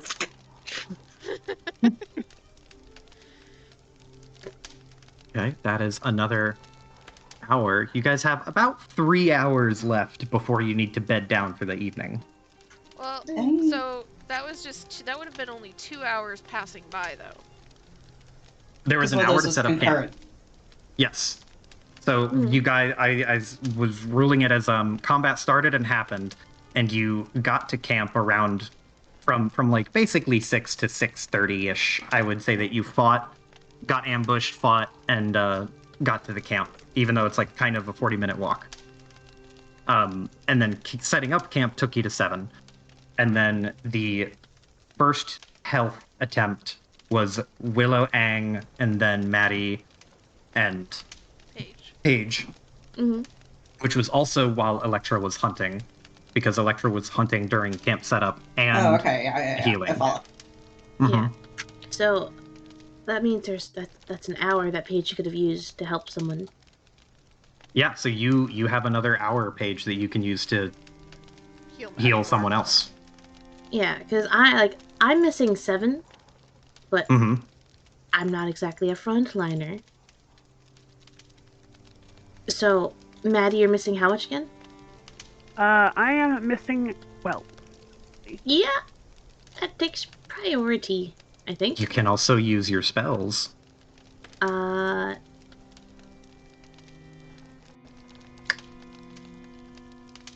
Because you're very close to a rep. That's true, but I have one bard spell cast of Soothe, and I already casted it. That's the only spell I have there. The only other healing spell I've got left is Hymn of Healing again. Which would... You don't have to roll a skill check. Yeah, it's not a skill check. And it would do... That gives a fast healing 2 for 4 rounds. That would be 8. Yeah. Okay. Alright. Yeah, fuck it. I guess do that.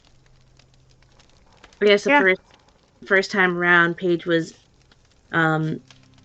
doing the regular medic stuffs. And then I guess the wound is like already dressed and bandaged, and I guess there's still blood around it. Imagine she'd take like a cloth and she starts cleaning the area around it, and as she's doing so, she just hums a bit under her breath that same simple little melody that she was singing earlier. And she's going, as she's singing and humming, Hymn of Healing on Maddie to gain 8. And thanks for Electra helping Willow, she will pass along one more healing potion, minor healing potion to Electra. She nods and she will drink it. So that's a D8. Do you want to roll it or me? Go ahead. I will just also have Angharad get some quick torpor hours in before she has to be on guard. Quick torpor hours? 4 healing to Electra. 4 healing. If thou do not mind, I would like to take a quick power nap. Dost thou have a 5-hour energy? My son had it longs for some mimis. You have any monsters in stock? I'd like to take a sip of the reddest bowl you have in stock. Oh. And before Willow goes to bed, I want her to glance over that staff and torch a little closer. Okay. So, let me see.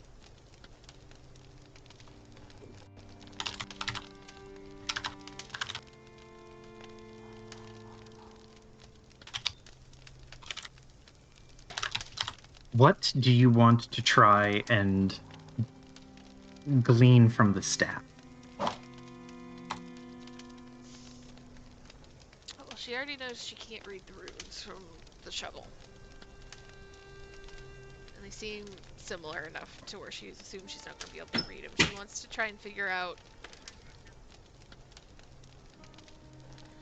I guess, what it does as best she can. She is assuming the torch has something to do with fire. She's not exactly sure about the staff. Okay. Are you trained in Arcana, religion, occultism, or nature? Any of those? All of them. Okay. Then I will say you can try and glean any information with any one of them. Each attempt will take around 10 or 15 minutes. Okay. So if you do all 4, it'll take an hour.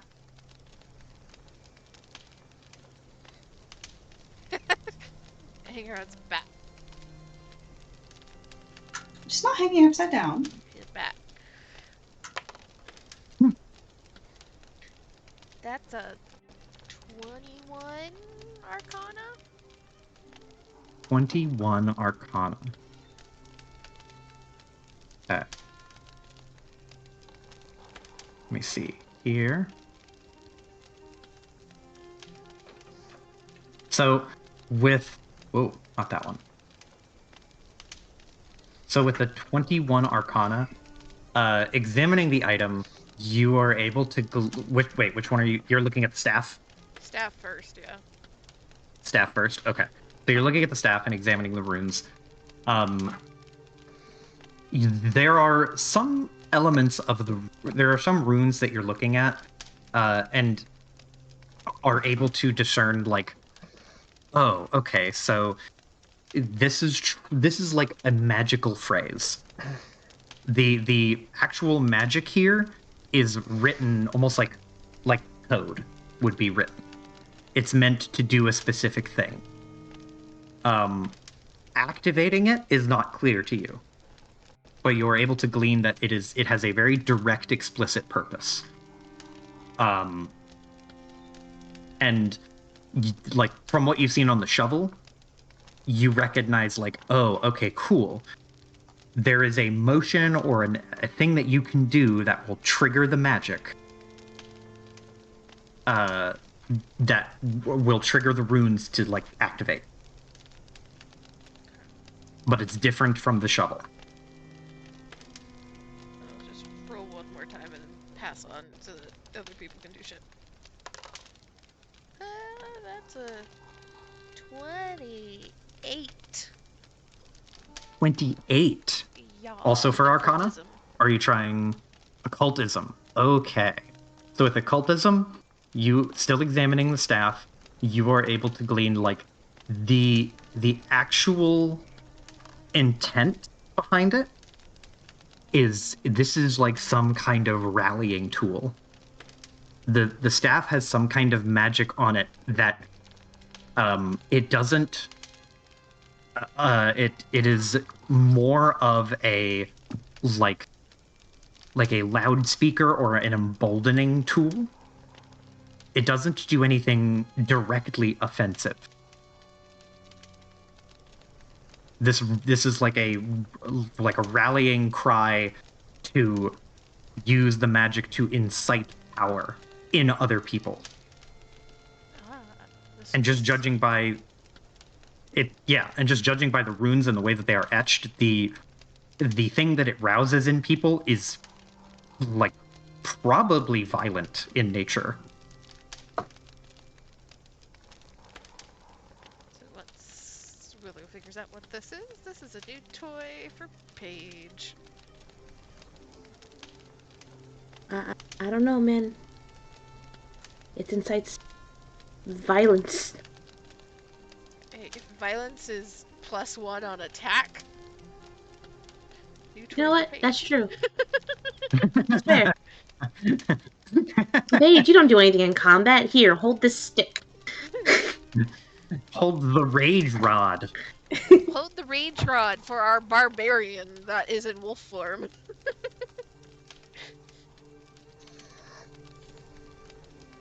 Okay. As you are examining it, or not as you are examining it, but right about as you finish up, Dee would speak up and like see you kind of toying with the staff, examining it, and then basically handing it off to Paige. And he would just whistle out to you like, you know, I could tell you what it does, or read it to you, if you want to come chit-chat or hang out, shoot the shit, you know, be friendly. Actually, Dee, I do have a couple questions I wanted to ask you. Oh, perfect. And he immediately rolls onto his back and stands himself up.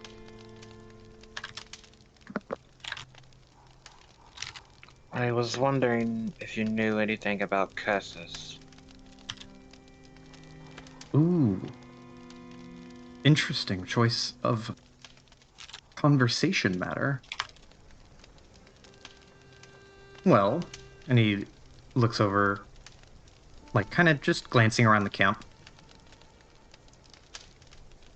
I would be willing to tell you if you are willing to walk with me, talk with me. It's getting stuffy around camp. I like the woods.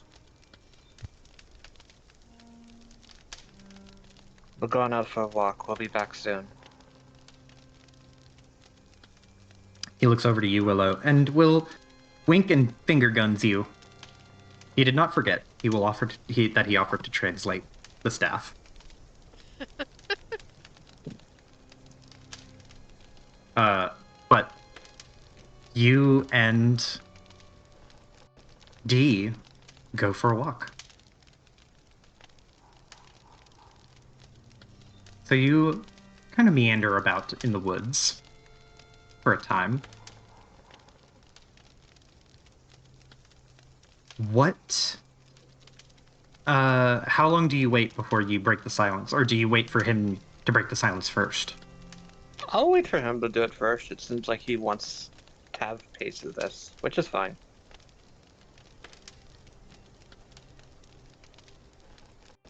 Okay. So, as you walk, you get a good couple hundred yards away from camp. Dee is walking, hands behind his back, kind of proudly striding through the snow.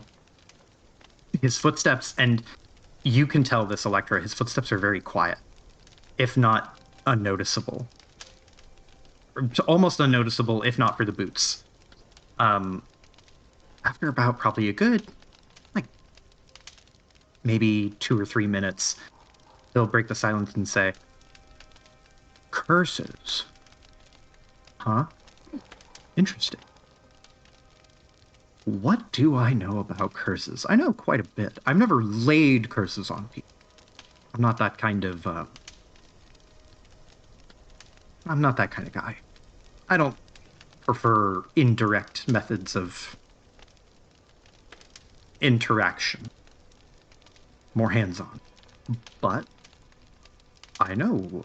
I've met a couple of people in my time who were cursed. The question is, How- what kind of curse? It would be a large-scale one capable of killing an entire lineage. Oh, oh, you mean like a family curse? Yep. Kind of one that goes down through the generations, and he does like a gesture with his hand, like a ball falling down a step. That's the type. Interesting. I have run into someone with a family curse. It didn't go well for them, but I did know them. Well, sort of knew them. Knew them through, and he gestures to his own torso again. You know. But curses, at least from what I'm able to gather, are twofold in flavor. There are curses that are ritual curses, and there are curses that are death curses. Death curse, that comes from any sort of magical warlock or wizard or witch, whatever. Any sort of magical type on the brink of death. They build up all that hate and power, push it onto someone right before they let go.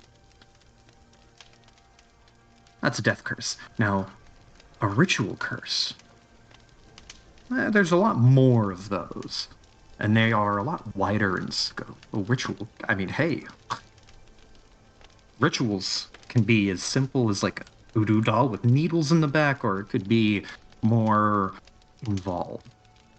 I'm sure you've heard about some rituals. There's rituals that go on in the woods. I mean, hey, he gestures to this torso. I think this guy may have participated in a ritual or two. I can't tell, it's only memories, but it seems like a ritual or two may have gone down. And ritual curses, those are where you're going to get the lineage curses, those things that stick around and dig their roots into a family.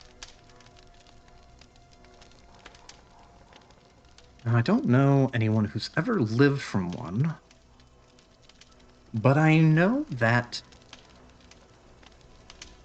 every ritual has a sort of, I guess I would call it a scale. Think of it like this. If I do a ritual, I'm just some, average Joe kind of guy, and I want to curse someone, and I use a little bit of my own blood, just a few drops. Well, there's your curse. It'll last for some amount of time, maybe a few days, maybe a few hours, and then it'll wear off. If I want to enhance a curse, I need a little bit more fuel for the fire. And he gestures to wood around as you're walking, like to the underbrush. I mean, I think you can imagine where the fuel for a curse would come from. So, if you're trying to curse a lineage, you need a lot of fuel. You need a lot of juice, and that isn't easy to come by. At least not out here, and he gestures to the woods.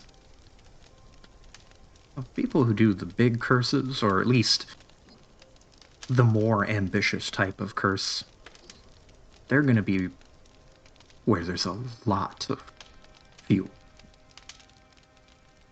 And he'll very casually, if you will allow him, he will casually like elbow bump you, like be like, yeah, and we're the monsters, huh? Y'all in your little cities. Oh, there's some fucked up dudes in there. Believe me, I know, I ate some.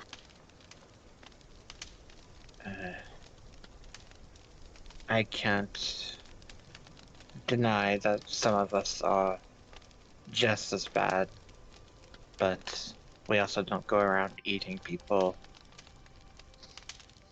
He nods, kind of measures the statement. He goes, "Oh, you're right. At least in a way. I think you have my methods a lot more direct. But hey, there are some people not out here but in there that are, I mean, I envy some of the work that they can do. But we're getting off topic. Curses, scale, fuel. So, if you want a curse to impact lineage, to really stick, really get its teeth in, and not just fall off after the first kid pops out, you need a lot of fuel. But that is where the weakness of the curse is, because a curse is only as good as the amount of juice you can give it. So there are more powerful curses, and I've only ever heard rumors. I have heard rumors of curses even more potent than a family curse. But it requires a lot of juice. Can be done.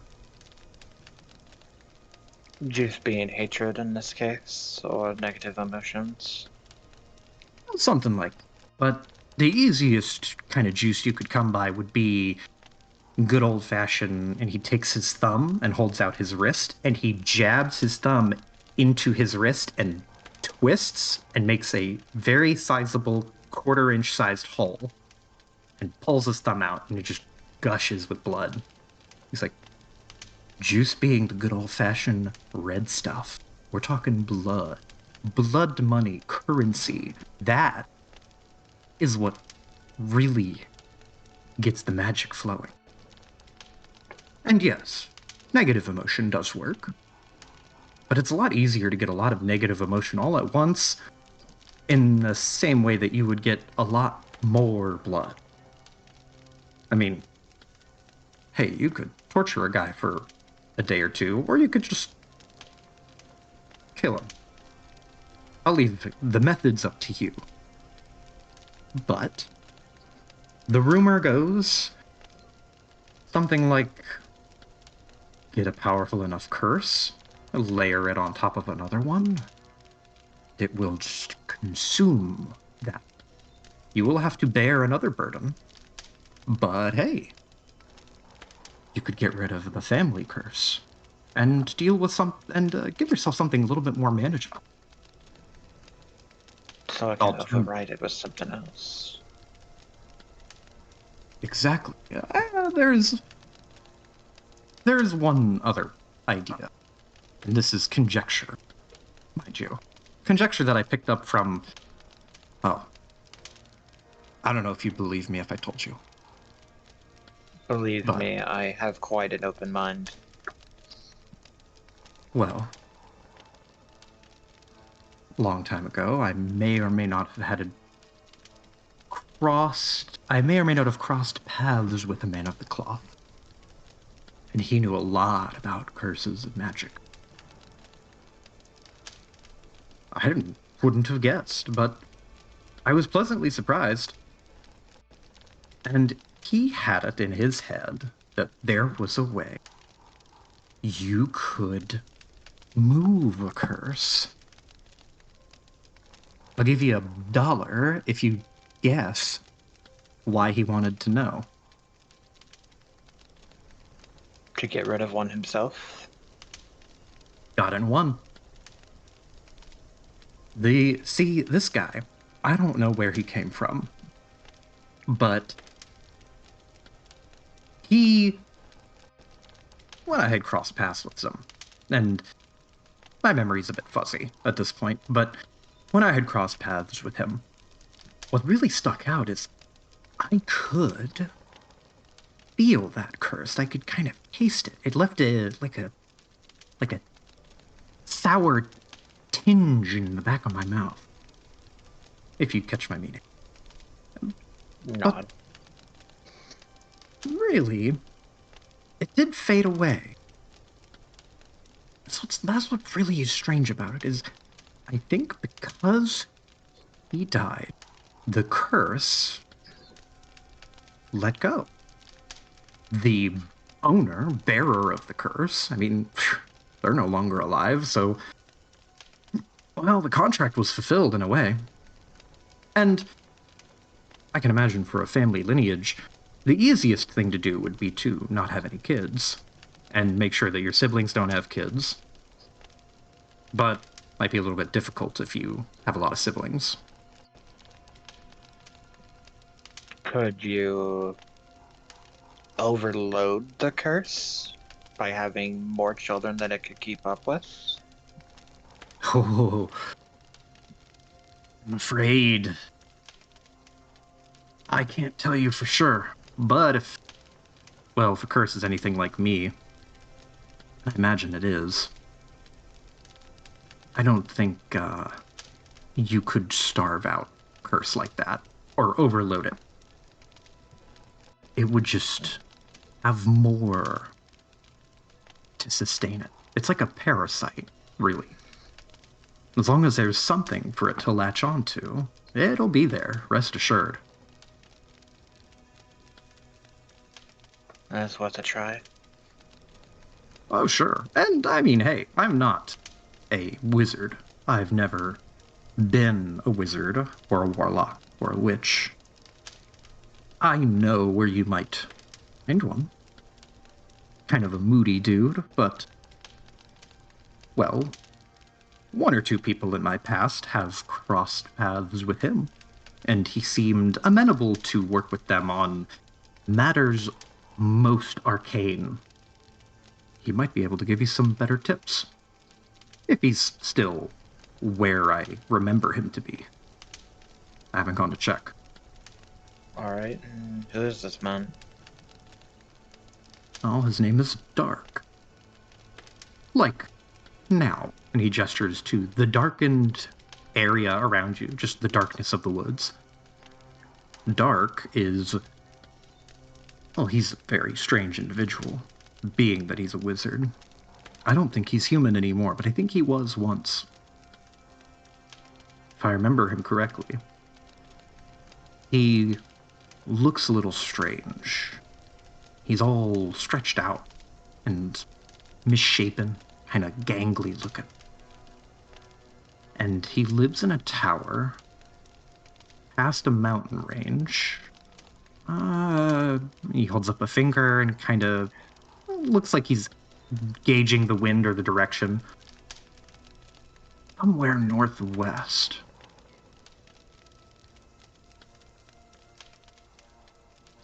Alright. I appreciate that. Is there something you want to know from me? I would want to know one thing. Knowing that you're cursed.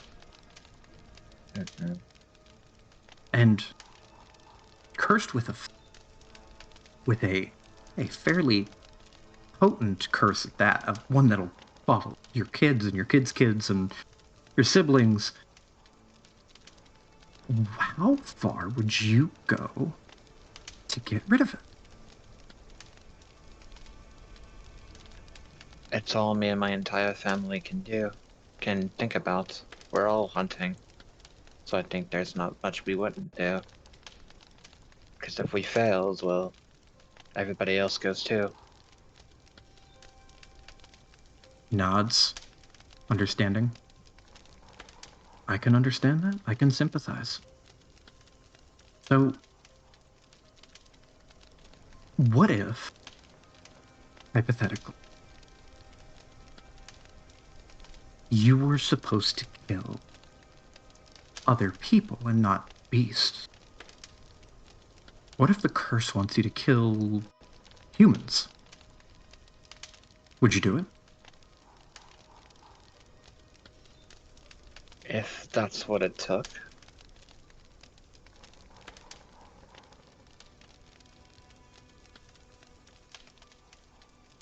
Have you Ever thought about trying? I can't say it immediately leapt to mind. He nods. Well, if I were in your shoes, I would try to keep an open mind. But he just does the hands up gesture. I am, what is it? Beast is the term. I am a beast. Nasty one. So, don't take my word for it.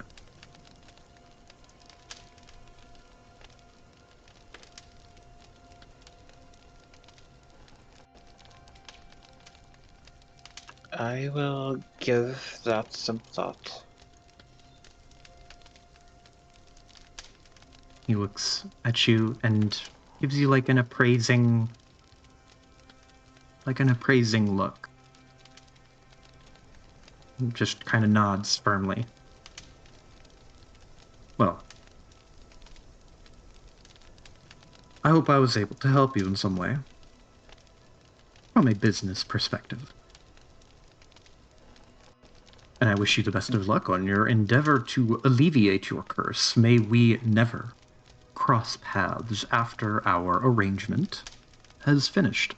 I think it would probably be the best for both of us. No, nothing She nods. personal, of course. Oh no, the feeling's very much mutual.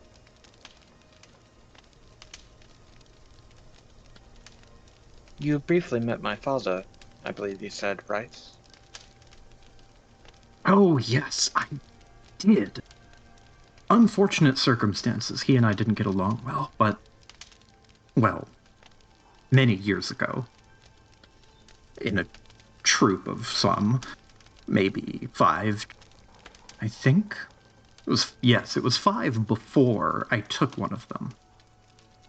Well, in that troop of 5, one of them was a good friend of your father's. Whatever happened to him?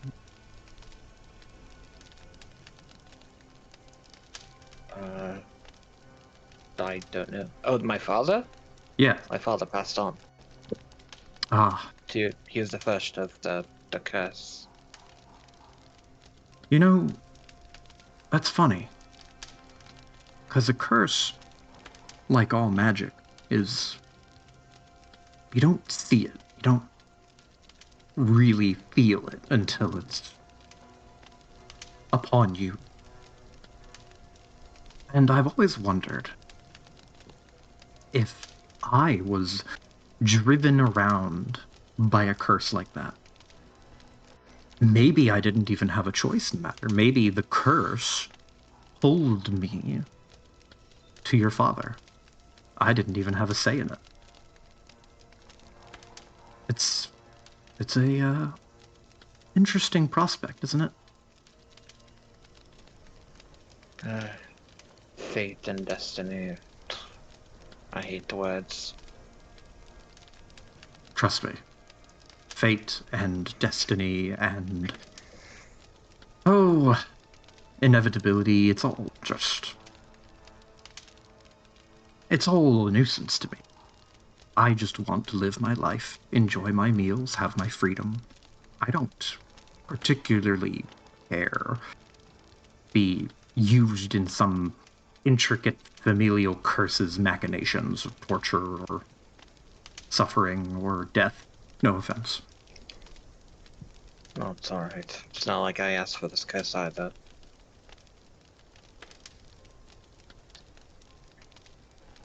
You know, and I think in another life, I could have probably been a good friend to your family, were it not for the curse. I think we have a professional acumen between hunter and beast. The only professional acumen we have is hunting each other.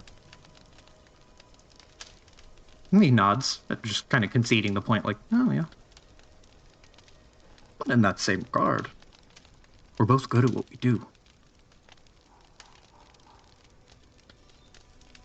That is true. You hunted your own. Why would somebody do that?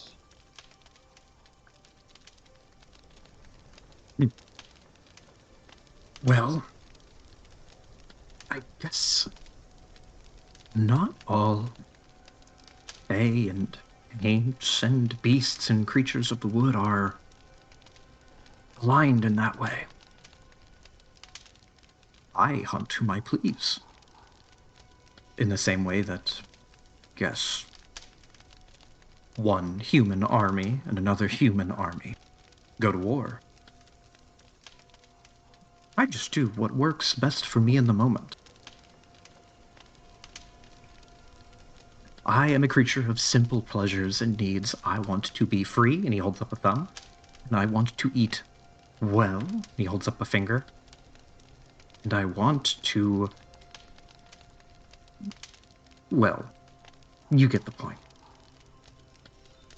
Then isn't it ironic that you got punished for eating something for, well, to be bound in there for God knows how long?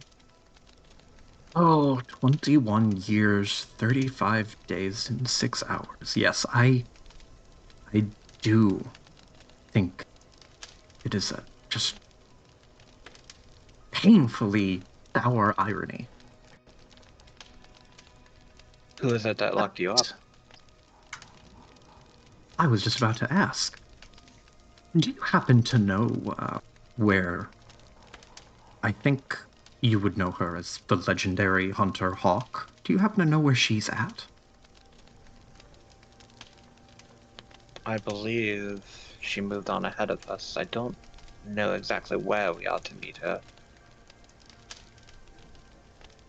But And I your can eyes. promise that if you stick along with us, you will get your chance to meet her. He reads your eyes very carefully. You're not lying to him, are you? To the best of my knowledge, no, because I don't remember where she. I don't remember where she went.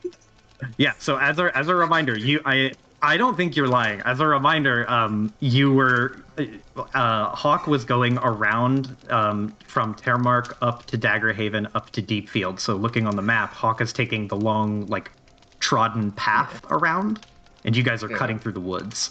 But yeah, basically, you don't know where Hawk is, but you were supposed to meet her soon, and he just kind of scans your face, and he detects no trace of a lie, and he just nods. I would love to see her again. And he touches his nose and points to you. I don't think I'd be the only one. You have a lot of Alexandria Hawk legendary hunter fans in your little troop. It's a bit annoying, if you ask me. She's a Well, good she hunter, but I don't think she's deserving of an entire fan base. Well, she is something else. I also don't think she's deserving of a fan club, but I'm a little biased. Are you going to attack her? He puts one hand on his hip and looks dead in the eyes at you. Is she your ally? For the moment, she is. He nods. Then no, I won't.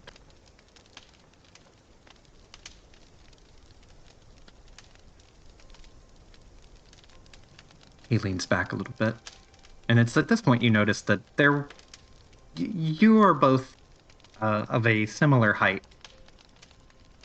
But he was almost looming.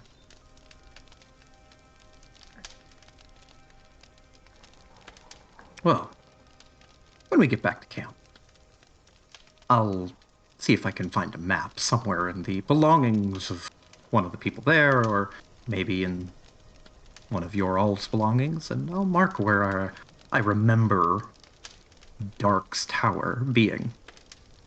And if you want to give him a visit, ask him about your curse. You can. Hopefully by that We'll do time we'll that. have. Hopefully by that time we'll have settled the matter of this missing girl of yours. I'll do that.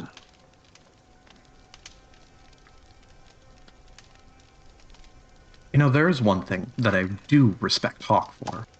I think maybe you could benefit from too. Oh, what's that? He just ever so slightly leans forward. She works alone. She doesn't trust anyone.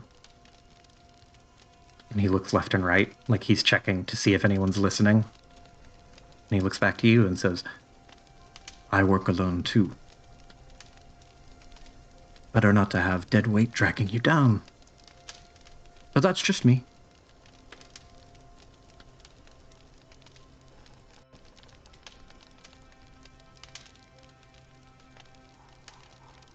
She nods.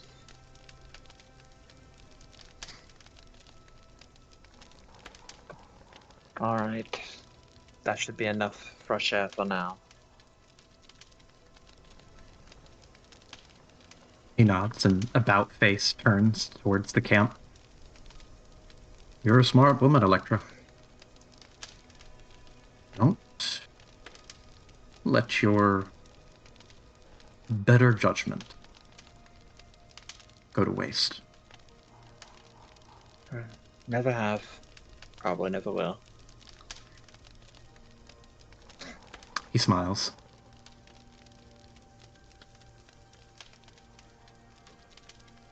And you walk back to camp.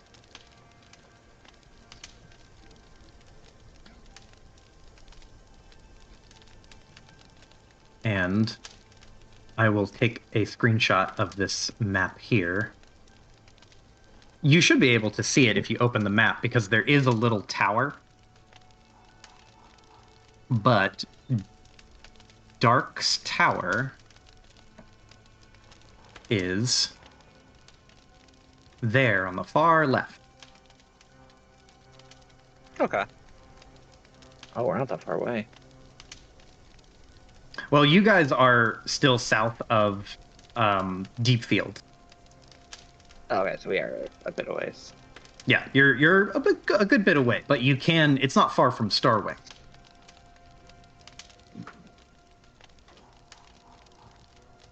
So, you guys walk back to camp, and at this point, Dark has fully fallen over the camp, not the wizard. But the light of the fire and the warmth keeps everyone suitably cozy. Is there anything anyone would like to do before we proceed to our sleepy time? I mean, Mm-hmm. I guess while they were gone, Paige started practicing her card tricks to refocus for an hour, because I imagine that's just, I don't know, good to do. Sure. Just practice. And she's... Oh, what's up, Kira? No, I was just going to repeat that Aang is torpor so she can guard. I'm sorry, I can't... You're Torpering. Aang is Okay. torporing so she can guard. Gotcha.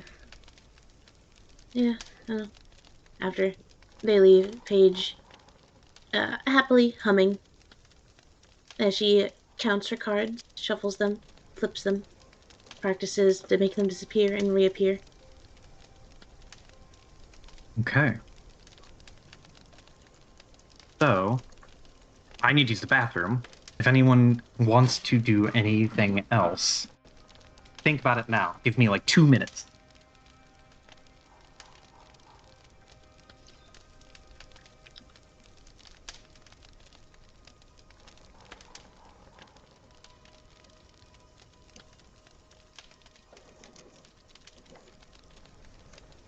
I'll be at the campfire if people want to talk. Smile. And I've been muted. Amy, we did have a What's up? discussion about Paige and Willow possibly needing to have a talk, but that one is 100% up to you. I would say now is a good time. Aang is torporing. Electra's not there. I'd say that Paige was very, very quiet, and then as soon as Electra and Dee left camp, she just like, I don't know, bounced back.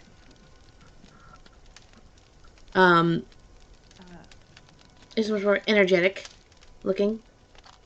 If you want to pull her aside to talk, would be down. Because she's none the wiser that shit happened. Am I audible? Hey, we heard you. You are now. Okay. If I may be. You're going quiet got again. Quiet again. I'm turning directly into the mic now. Can you hear me? Yes. Yes. Yes. All right. I have to be looking at the mic. That's fine. If I may be, I think there's something cool coming up toward the end of the session. I want to make sure there's time for a cool thing too. Okay, never mind. I mean, you guys can talk.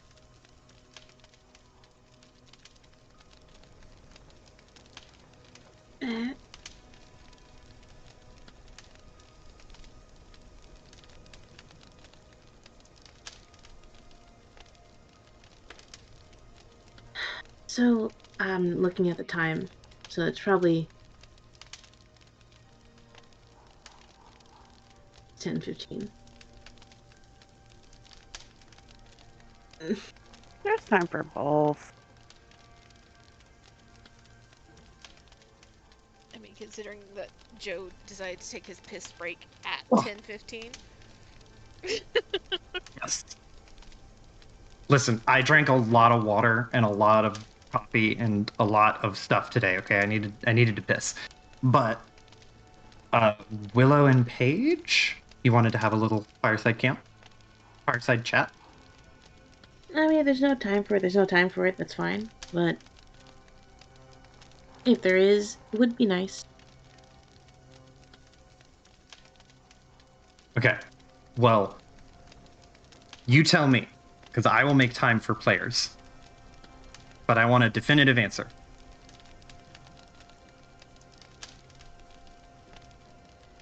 You guys can have your talk. Do it. Character interactions. Yeah, sure. If it would have to be Willow pulling Paige aside though, because Paige again is just finally vibing in her lane. Now that the vibe killer is not in sight. I don't know that Willow would necessarily pull Paige aside, but there would be the moment where she would, I guess, hand over the staff. I'm not exactly sure what this is going to do yet, but I'm feeling it. Oh, probably aligns with your particular talents a little bit closer than mine. Paige shuffles the deck cards back, puts it in her sleeve. She'll reach a hand out for the staff, and she'll look at it. I'm not very good at the stick. This one has some sort of extra abilities on it, though. So it's very good. I'm not good at the sticks. I can't. My arms are tiny. Less hit, more make other people hit harder. I'm not going to hit my friends. Willow, that's hard. Willow just like pauses, blinks, and will switch to French. The stick will help you make other people hit other people harder.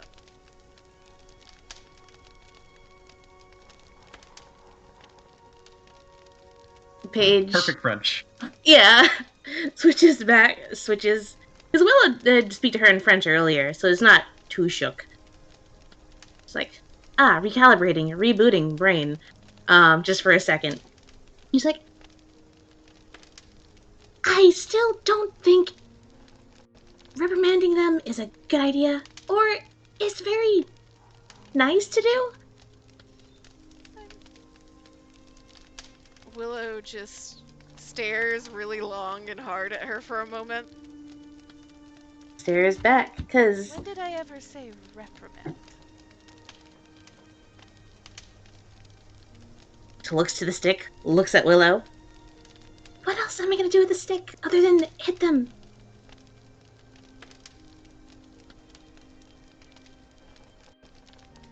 Joe, would Willow be able to at least make the runes light up? Oh, yes. So, like, looking at it, with the intent to make the runes light up, you feel Summer pop up over your shoulder and just go, "Let me, if you don't mind." And she'll cup her hands around her mouth and go, like, blow, like, one good whew, gust of air from her mouth. And, like, when you blow into the coals of a fire, the runes very, very subtly glow and then fade.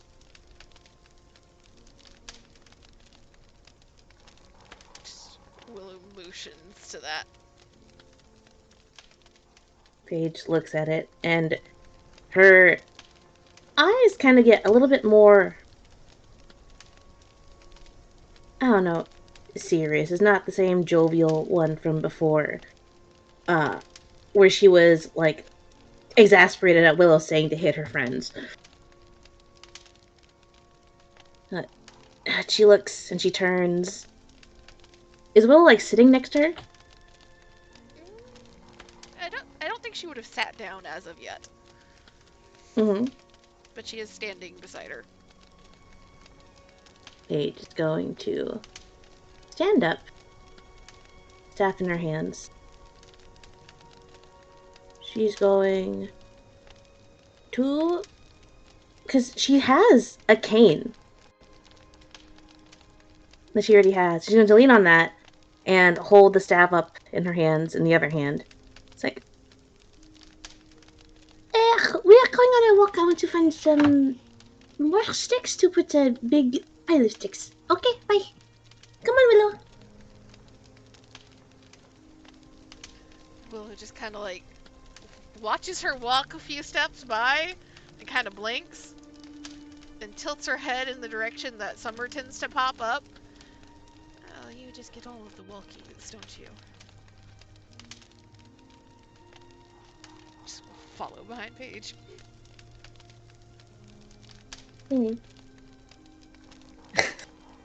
Stick hunting time, I guess.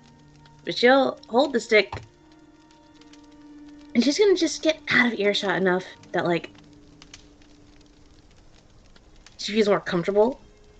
She's going to turn to Willow, I guess match Willow's pace, whether that's slowing down or speeding up. She's going to hold the stick in front of her. It's like, in French. So, what do you know? I think you're going to have to be a little bit more specific than that. I think you know what I'm talking about. Willow just kind of inclines her head a little bit. What about your argument with your brother a few nights back? We didn't know you spoke French. You never mentioned that, so... Well, you never asked. Touché.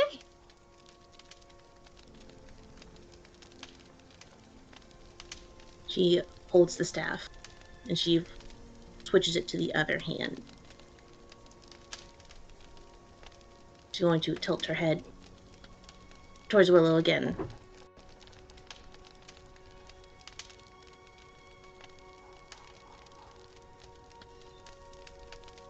I'm guessing you're sort of like me, but there's only one of me How many willows are there? Because I've counted 4 so far.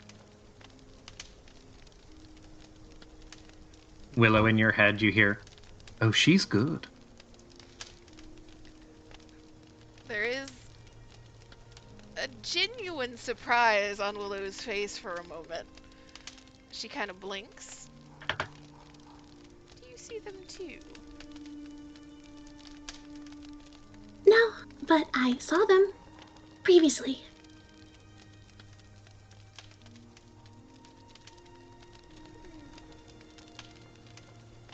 They aren't exactly me, but they do like taking my form.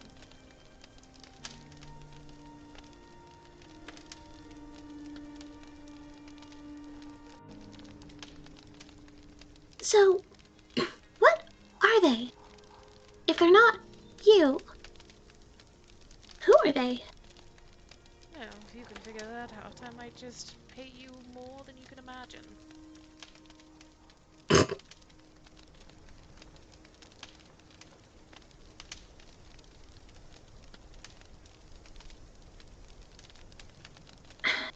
Add that to the list of things to do while we're out here. Oh, yes, and no, I am curious and I would like to figure things out, but we have reached a truce of some sort. And to more directly answer your question, I've just taken to giving them names that they seem to like. Isn't that right, Summer? In your head, you you can see Summer over Paige's shoulder, just like cock a hip and raise an eyebrow, like, she can't hear me, but she can't hear me and she can't see me. Yes, well, at least she knows who I am talking to.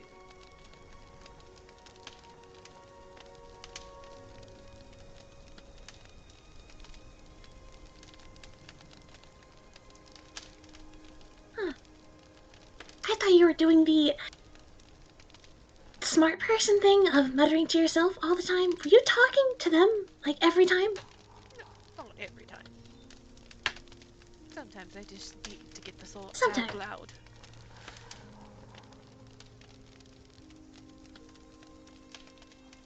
Okay.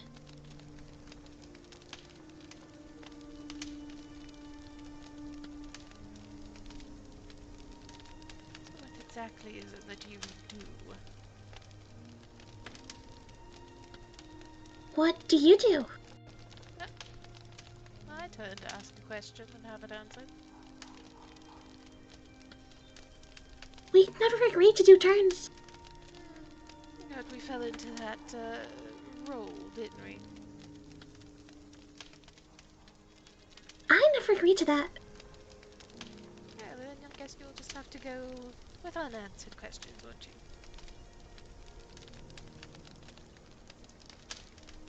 I think you care more about questions being answered than I do. From what I've gathered, at least. You're very curious. I am. However, you have a tendency to spill your secrets when you're talking to your brother. All I have to do is listen. I know you speak French now. But can you resist talking to him?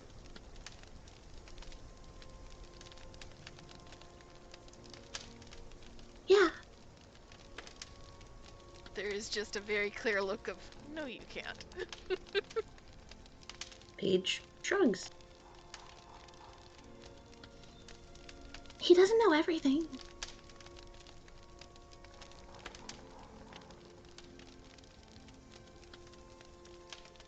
Everything in regards to what you can do, or everything in regards to what you have done?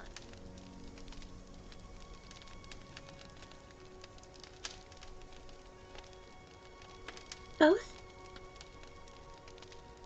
Ah, see, there's an answer. Now, you get an answer in return. I can do many things. Depends on who I'm dealing with. For instance, she will just turn, and immediately there's the sapling.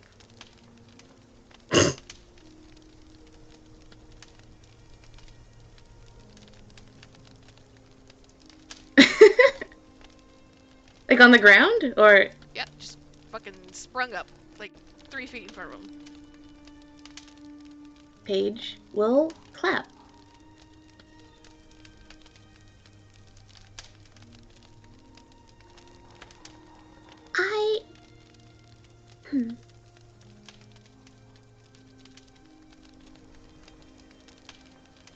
She'll crouch down and look at the sapling.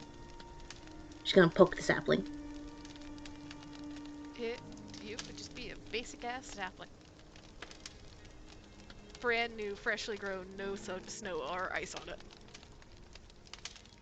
There's a little smile. She pokes one of the little tiny little baby leaves. It's like, it's cute. She taps her fingers against her chin and then her cheek. She kind of puffs out her cheek a bit as she thinks. I don't know what I can show you, actually. Why is that? We'll stand back up. Continue walking.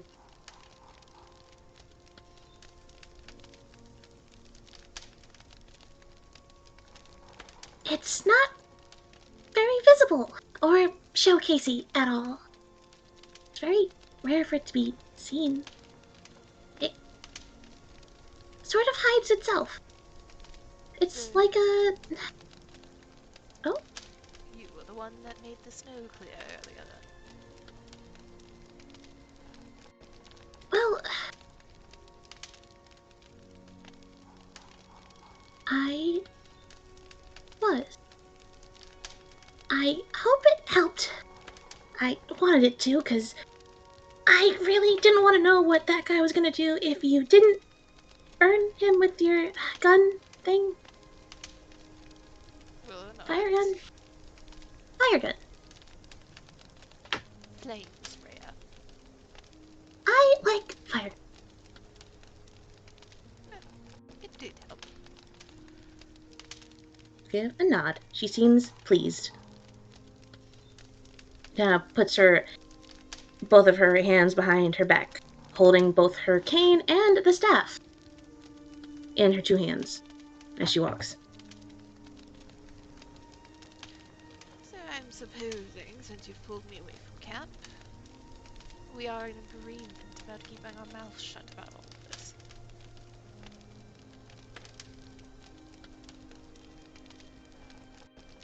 That would be for the best, considering I don't want everyone I love to die. Gives a little nod. Well, but it is useful to know that somebody else can do a handful of things.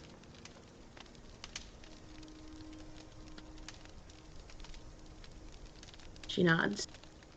She kind of thinks for a second.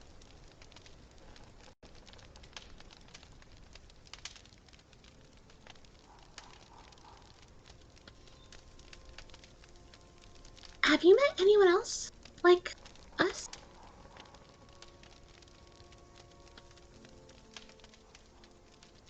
Directly in person? Not really. She nods.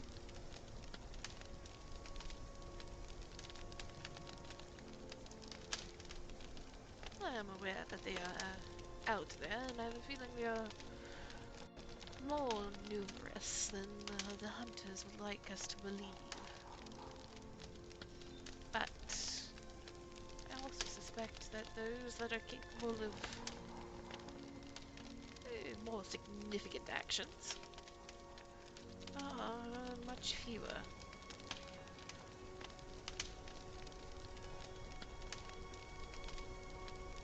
It's one thing to make the dust on a table disappear, it's another entirely to make the ground shake.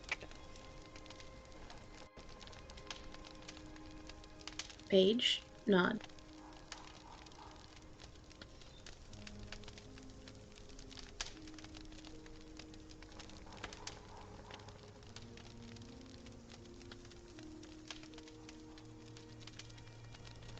I am a bit worried about something. Yes. Somehow, Electra thinks she saw me do magic. And somehow, she's onto me. Which I really don't like.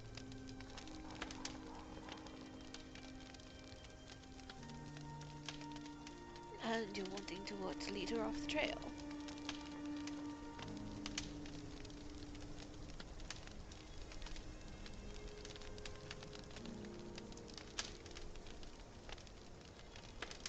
I don't know.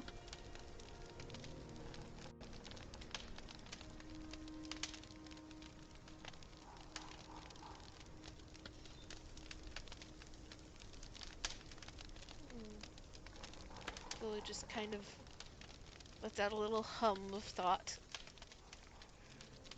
Well, at least for now, there's nothing much that she can do while we're out in the wilderness.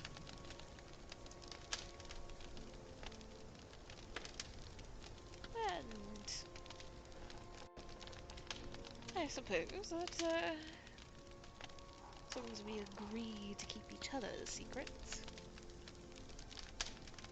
I can be of assistance and distraction if needed. And I can clear the way for more fire guns. And Willow just kind of smirks. Oh, you're winning me much more of a reputation for that thing than I ever thought I was going to get. But it's so cool! Why don't you use it all the time? You do use it all the time. You use it, like, every time, really. She, like, counts on her fingers, like, every time. Yeah, it is effective. But it is also just a prototype.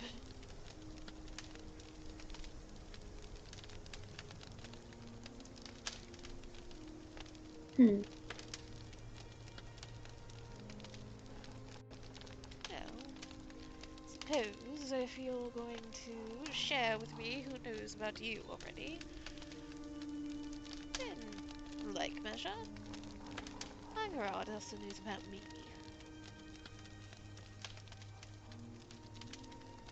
Huh. So if Electra and Aang talk, then... Well, Aang and I have a deal. Right. Yeah, I think Electra is gonna share that with everyone, which is really not good.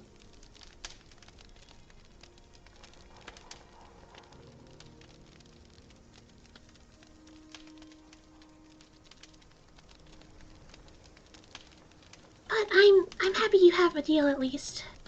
And I guess I just wanted to warn you that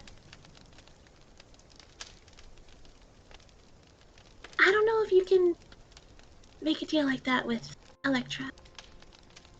And if she does find out, then... well, we'll see what happens with me first, at least. So we'll know. Does Paige seem genuinely concerned and upset? Yes. Willow just kind of studies her for a long moment. And tilts her head a little bit.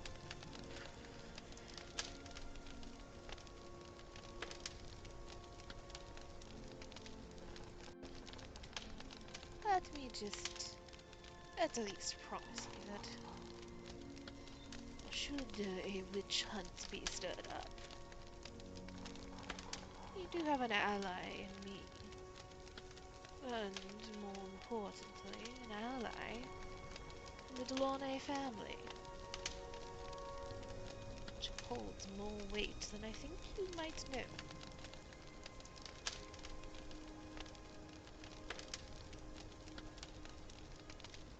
He nods. I'm not very knowledgeable in all of that. She waves a hand. Upper class stuff, so I don't, but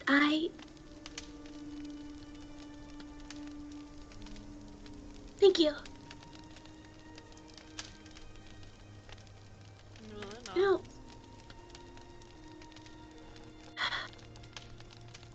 Hey, I have a request, if you don't mind. She kind of tilts her head. Paige faces. Imagine most of the time she faces Willow as they're walking, head turned, looking at her. This time she faces away from Willow, looking straight ahead. Still has the same hands behind her back, holding both the staff and the cane as she walks. There's still that little peppy, upbeat step in her as she kind of hops over a particularly large stick. If a witch hunt begins and they find me, I would rather you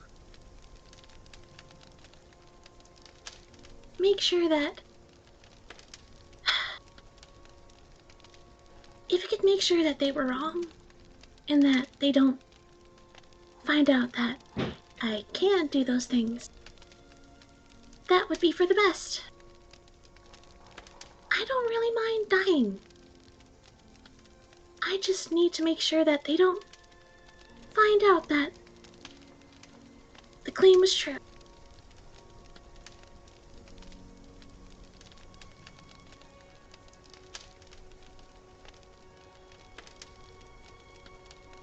There's a slight narrowing of the eyes. Willow's very clearly trying to read Paige. What are you looking for? Nothing that she's going to be able to find out with her roll right now. But she is more of the... She knows there's a weight behind those words. She just doesn't know why right now.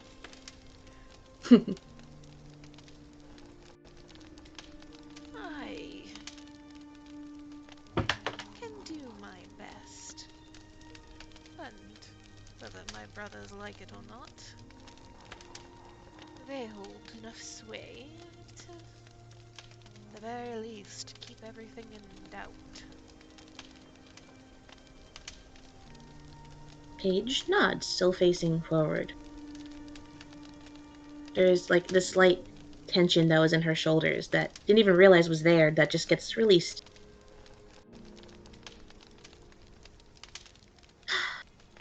Cool. Okay, I want to try something. Blink at the sun, fuck it. Willow does left turns herself, but usually they're not thrown at her. She Okay. looks forward, looks back, makes sure they're alone.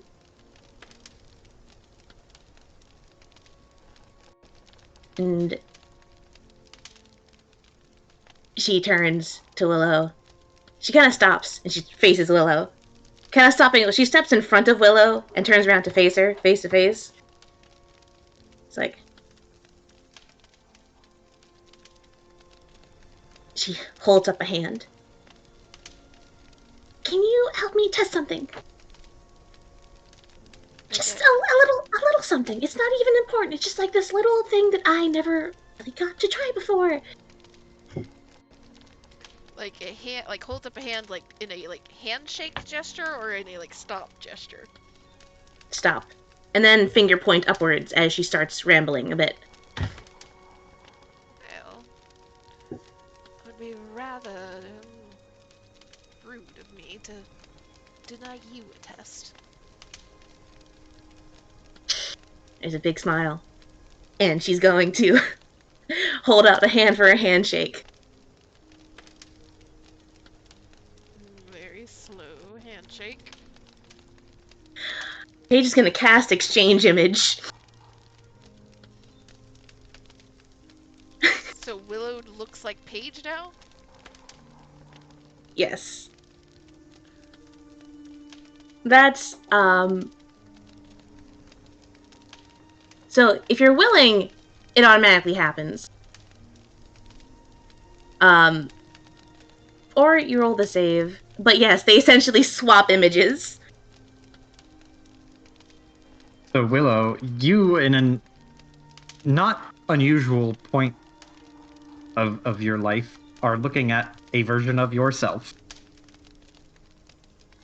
Though it is the youest you have looked at, where summer and winter kind of always look a little bit distinct from you. But if you look down, you'll see that you yourself no longer look like you. A lot of pink. A lot of pink. Very Close to the short. ground. Yeah. Looks down, blinks, kind of looks over her shoulder, looks over the other shoulder, is processing. Oh, this is something. Paige, or quote unquote Willow, kind of lets go of the handshake and just kind of like jumps in the air, like two fists like going up, really, really excited, and then like she lands in like a crouch, like a half crouch. She's just very excited, you know? Another fist pump in the air. And she's like, okay, so it worked! Look! I'm Willow, and you're me, you're Paige, and I'm Willow. She's going back and forth between like English and French. She's very excited.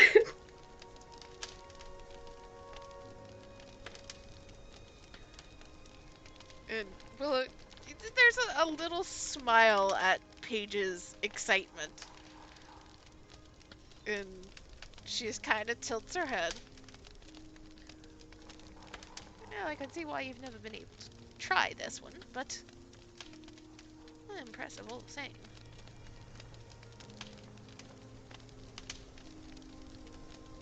She looks very, very pleased with herself. She takes a little bow. It's the same bow that she does when she's performing, but it's very interesting to see that same show business, professional, like, performer bow on Willow. Yeah, Because it's not the same elegant mobility way. bow. Yeah. She does like a little curtsy for for her too. Thank you. Okay, so I don't know how long this lasts. There's a pause. And a slow blink. You better be able to figure out how to just cancel the spell then. You do know how to do that, don't you?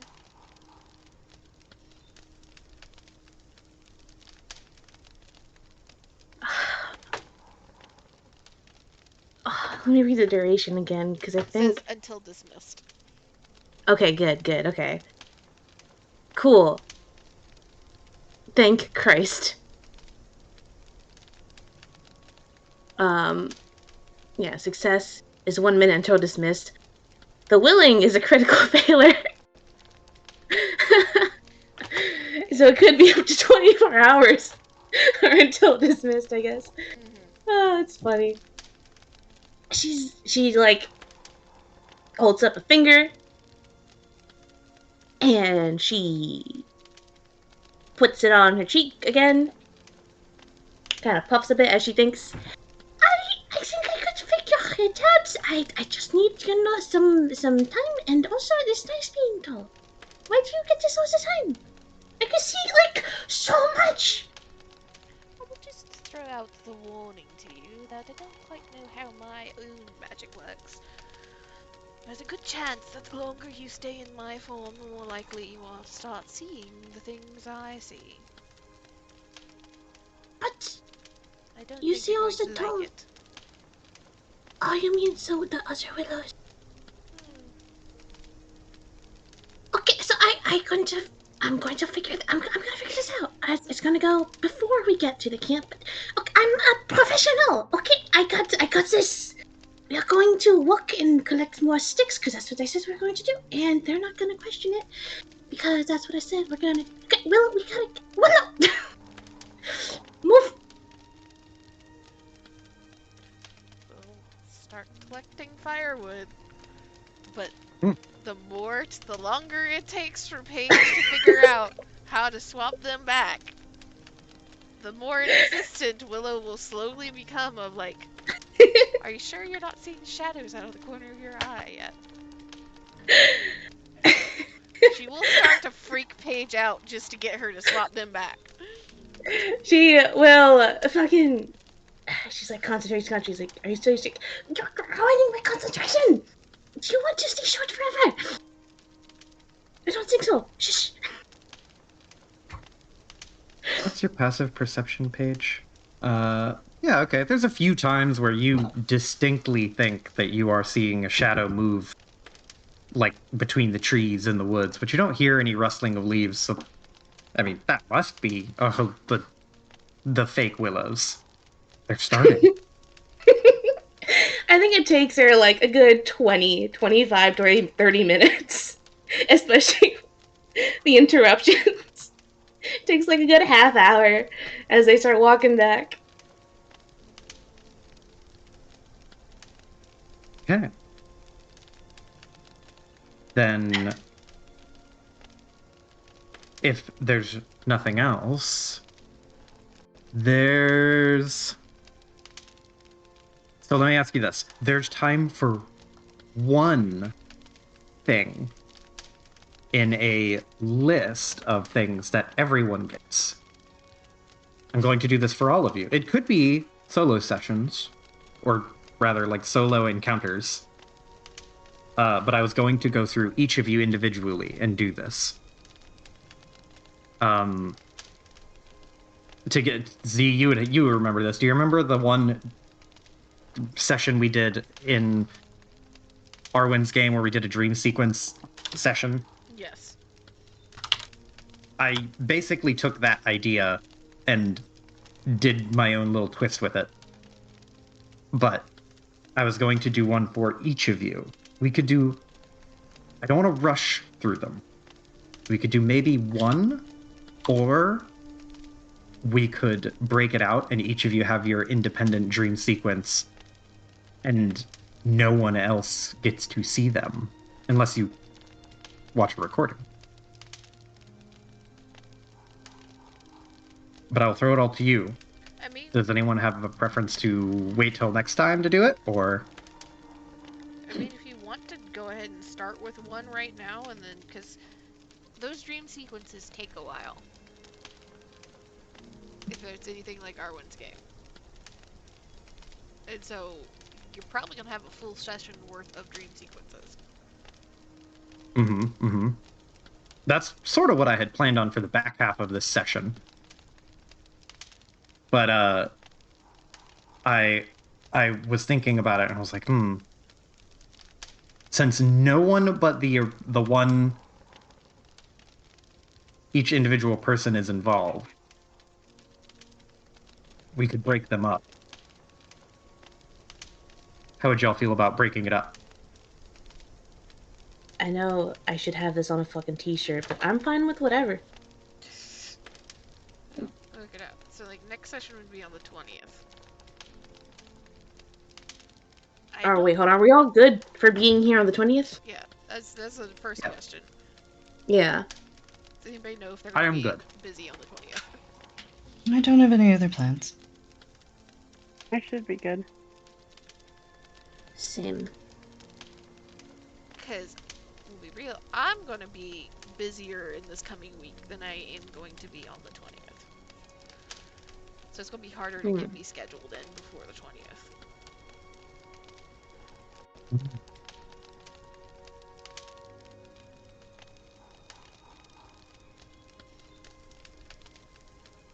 Okay. Okay. Second question. how much longer can I keep you all for? I personally have nowhere to be. Mm-hmm. I still have to work tomorrow, so we can. If you know one is probably going to be shorter than the others, we can run through the one that's shorter.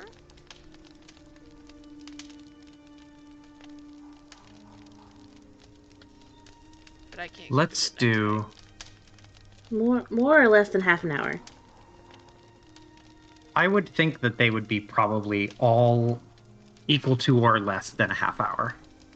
Okay. What do you say, gang? We got a half hour in us?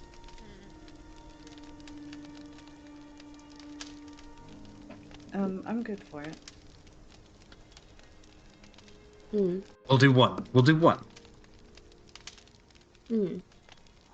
Say, I would say Aang or Maddie, since I feel like they've had less screen time. Do I have a volunteer between the two of you, Aang, Maddie? Not I. Yeah, Kira seemed Honestly, awfully excited to jump on this. Yeah, and also Aang's sleeping. It makes sense. Well, or she's resting, quote unquote. Torpor. Yeah, torpor. She's a corpse. That is a good point. Yeah, so it makes sense. It's Aang. Okay. So, hold on. We gotta go. We need this. And we need this.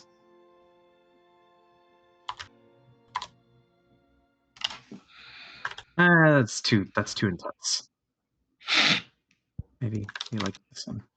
I don't own a token with vision in this scene, Joe. Why does it do that? Yeah. Stupid. Black screen. There. Now can you see? Yeah. Ooh. It's spooky. Okay. Spooky. Yes. So, Aang, you are taking the opportunity before anyone else, or before the evening has really truly set and everyone goes to sleep, so that you can relax yourself and rest. And you have done this before. You've done this nearly every day for many, many years. You have never dreamed, because you don't really sleep. But this time is different. And when you close your eyes and when you relax yourself and fall into that place that you do within, when you become inert, when you are fully exited from your body and only barely clinging on to some semblance of consciousness, you feel like a sensation of kind of falling and then slowly falling to slower and slower. And then you slow to a stop. And you realize that something's wrong. So you open your eyes. And now you know that something is very wrong, because as you open your eyes and you look around, you're no longer on the branch in a snowy place near a camp. You're in a clearing in the woods. The snow is gone. And everyone, the camp, all of the supplies, all of the new people you had met, everyone has vanished. With not a trace to be seen. There, you are in a different place, possibly a different time, and you don't know where you are. And as you start to look around, there's not a franticness that falls over you. Kind of like a dreamlike calm. And you look down and notice that your armor is not pristine, but it is cleaned. There's no wounds or remnant of battle on it. And as you kind of turn about in place, trying to kind of get your bearings, how would you get your bearings? Would you just try to visually look, or maybe try to call to the trees? I think she would call to the trees, yeah. I think that she would call out for Maddie a few times, and then if there's no response, she would ask one of the older trees nearby. Okay. you first call out to Maddie. There's no reply. You look around and reach out to, with just the barest sense, to speak to the trees. An ancient oak that stands nearby. And as you reach out to it, there is a coldness. And the only thing that you can sense from it, you normally, when you commune with nature in this way, you get a vague sense of what you must do. It's never direct. And in this moment, when you commune with the trees, you place your hand upon it and then touch your forehead to the bark, there is only a sense of duty and directness, like an absolute purpose. There is no doubt. You know what you must do. As if the tree is telling you those things. It does not tell you where you are or where your friends are. But in that moment where you're communing with it, you hear in the distance the sounds of fighting, of pitched battle. And in that pitched battle, the clashing of swords and the cutting of flesh, there is a voice that is familiar to you. The cries and grunts of effort that you recognize. Do you go to it? I don't think there's very much that could stop Aang from going to it. She's in many ways as determined as the trees as soon as she hears it. And I think that she only stops in order to take off her boots so she can walk faster, almost running hooves against the stone and the wood and the dirt underhoof, if you will. Mm-hmm. So, as you are running, hoof on earth, you jump over small streams and branches and twigs and trunks and rocks, and eventually you come to another area. And as you enter this area, you breach through the underbrush, past the tree line, into a more wide open clearing. And in this clearing, you see a face that is, or not a face, a form that is familiar to you in the midst of combat.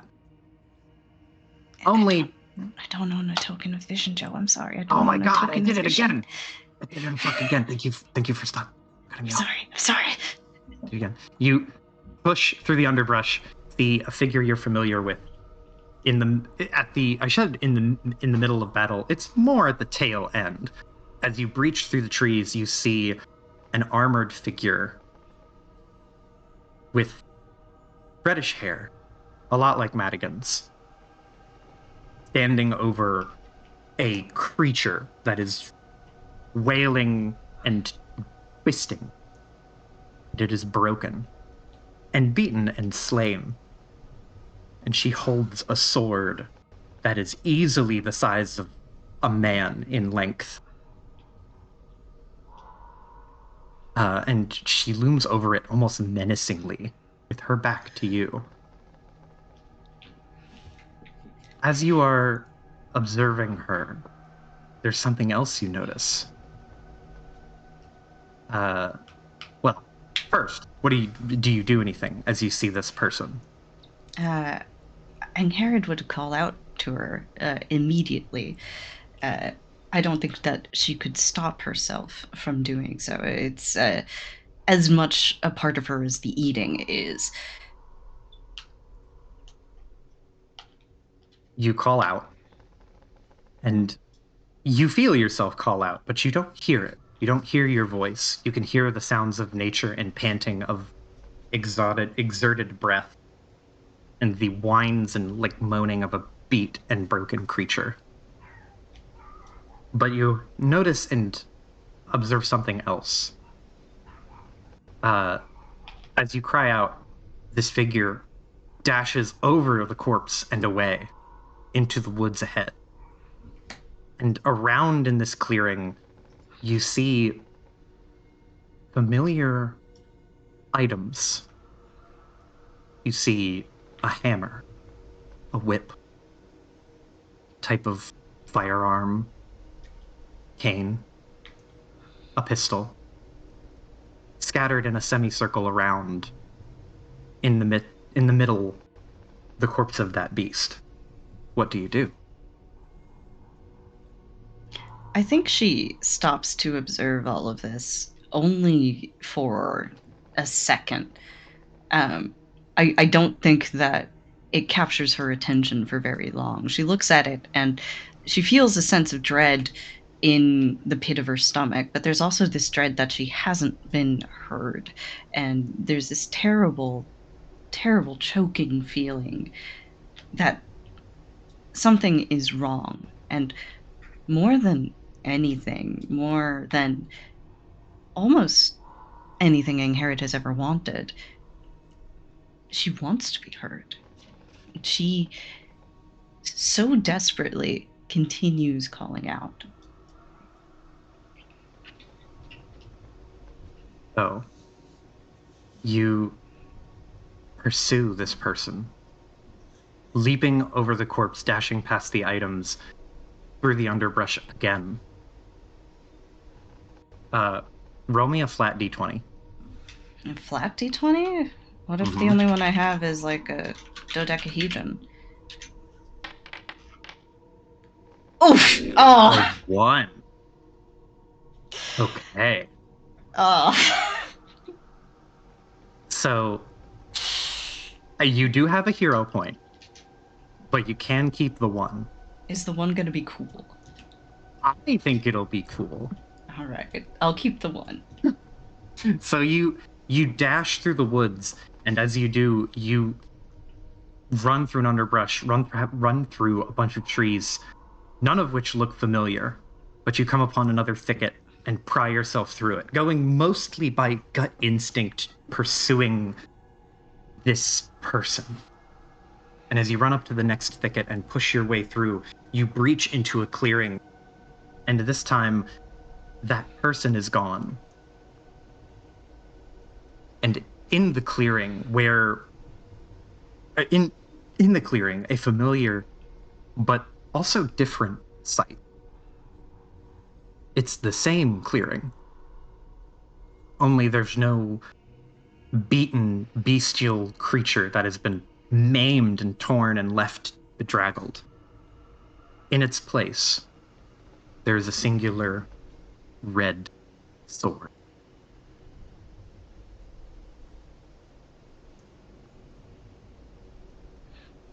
Around that clearing, where before there were a bunch of weapons, you see instead people, darkened, as though the light has faded in this area more. Shadows cover most of their figures, though their silhouettes are distinct enough that you recognize each of them. Pierre, Paige, Willow, Electra, Maddie. And they stand equally spaced apart in a semicircle, looking at you, looking past the sword. The person you were pursuing, they're up ahead. They must be. What do you do?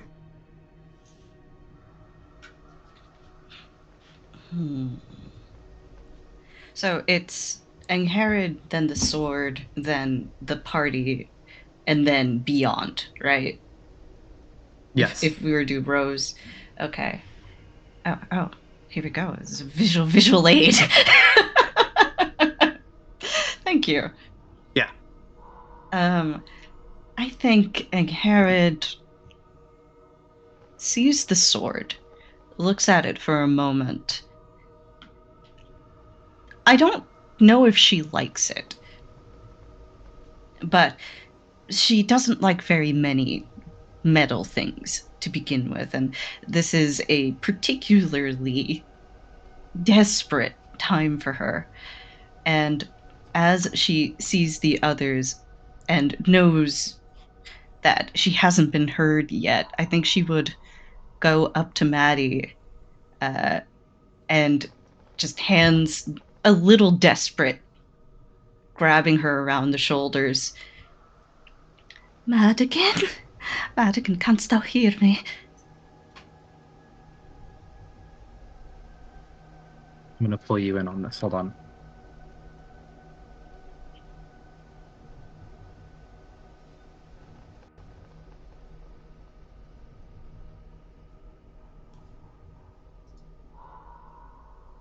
Maddie does hear you. You know what you have to do.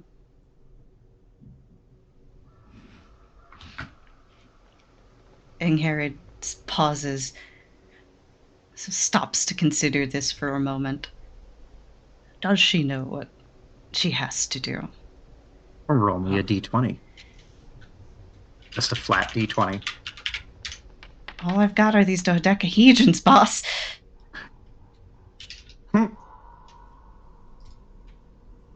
The answer must be ahead of you. The answer must be to get to that person.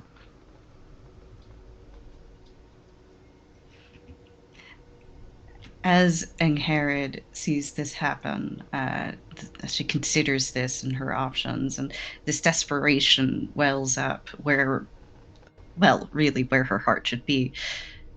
She looks to Maddie with just torment and desperation. I think I do. I'm sorry, Madigan. I love thee true, but I must leave.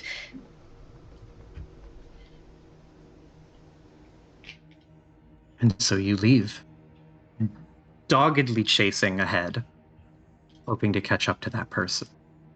And again, you fly through the underbrush, using every last bit of your inhuman speed and your preternatural grace. You leap over branch and twig and stone, and again tear through the next thicket.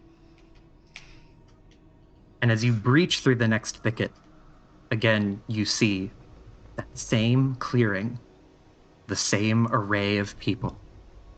This time there is no sword. This time everyone stands a little bit closer. This time the only light, the only real part of them that isn't shaded, is the supple part of their neck and shoulder.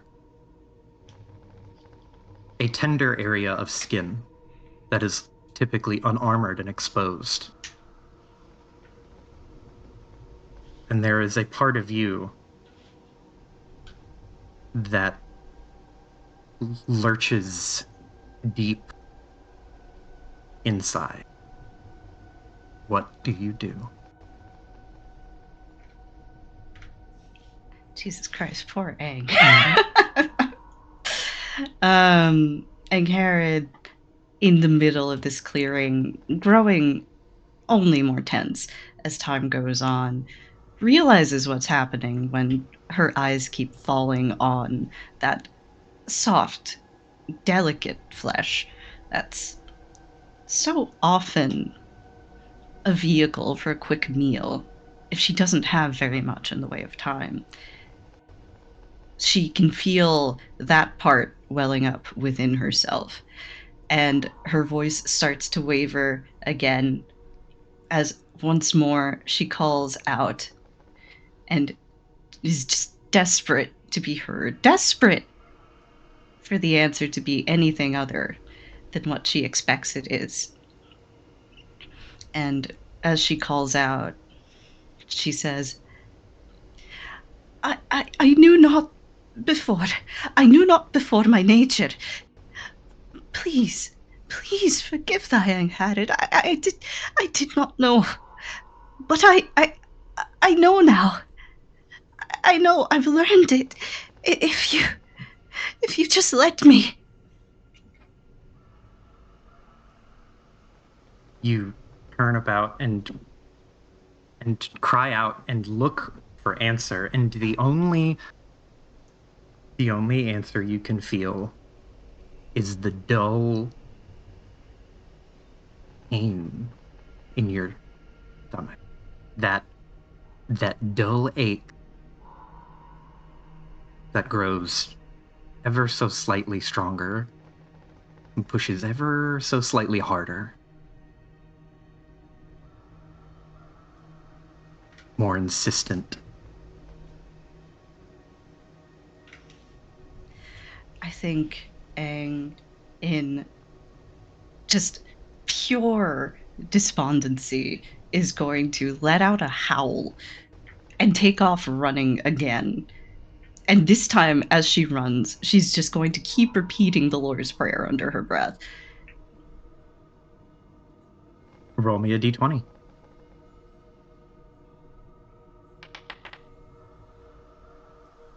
We're getting dramatically higher every time. Every time.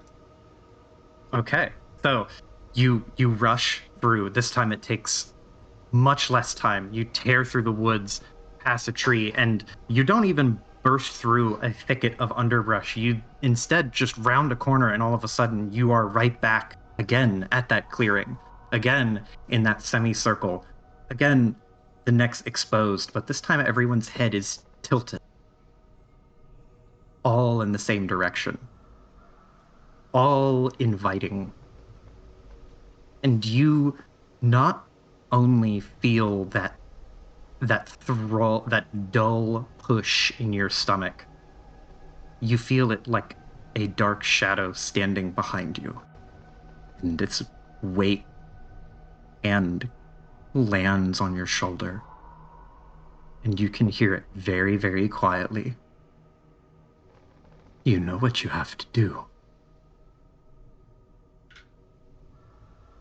And Herod is... Joe, can Aang cry? Yes, I think so. I think so. And Herod, at this point, starts to sob a little as the weight of the situation and the weight of her hunger, a hunger that she's known now for decades, feels sharper and somehow more traitorous to her, as she realizes what she wants is so close. She was so close. And it occurs to her what she's going to have to do. And she swallows, takes a deep breath.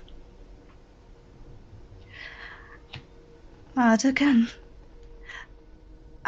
I would have thee run from him, run from this place as far and as fast as thou can.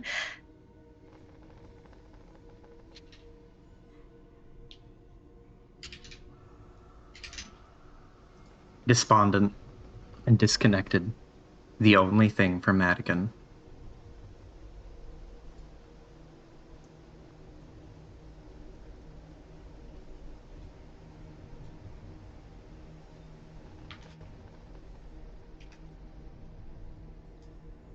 I wasn't sure if that was a dramatic pause or not.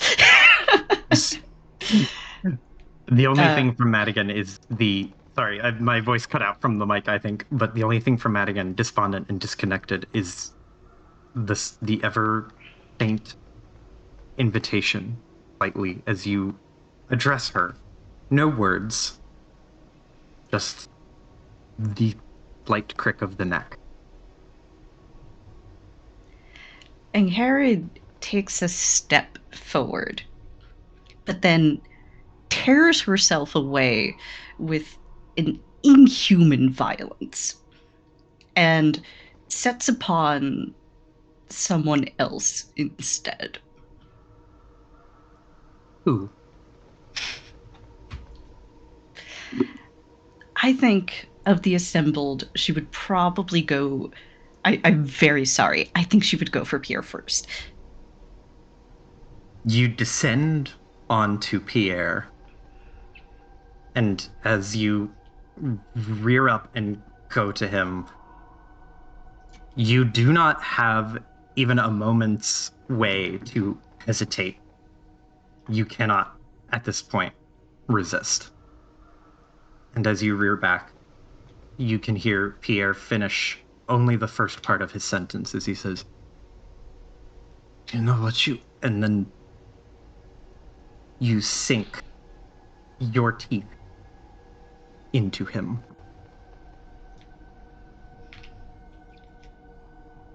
Roll me a d20 minus 10. Oh no! Minus 10!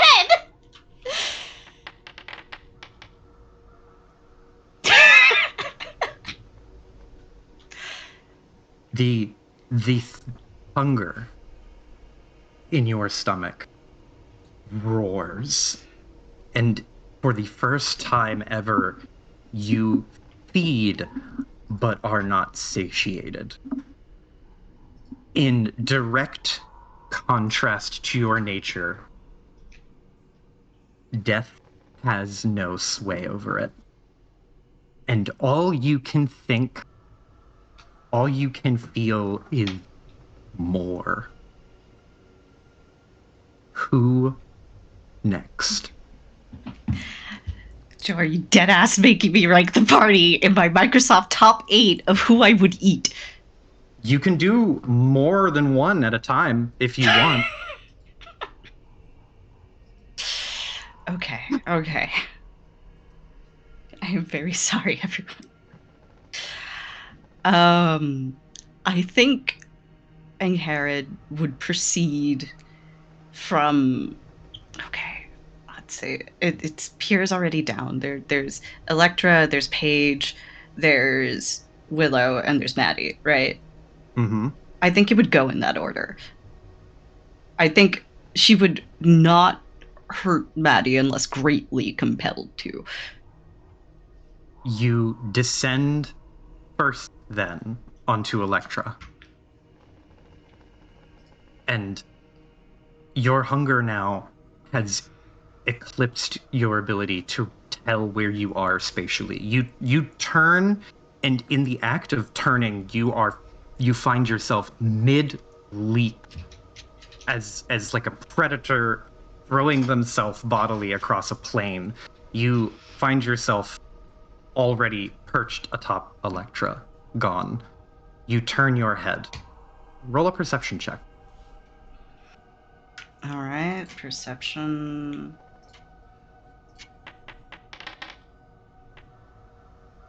She's too busy. A little distracted. You turn your head. There are shadows in the woods. Other creatures that have died. You descend next onto Paige. Bone and skin and flesh are rended from your friends. You turn to Willow. Roll me a perception check. Why am I typing it in like I don't have a macro for perception? 19. 19's not bad.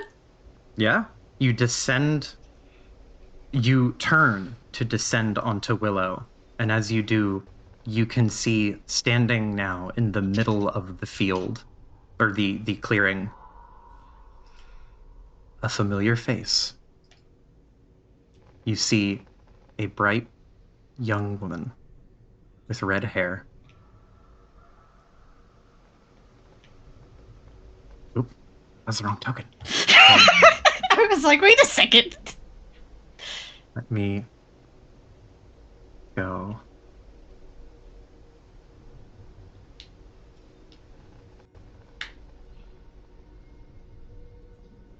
I'll post it in Discord. That way it's bigger.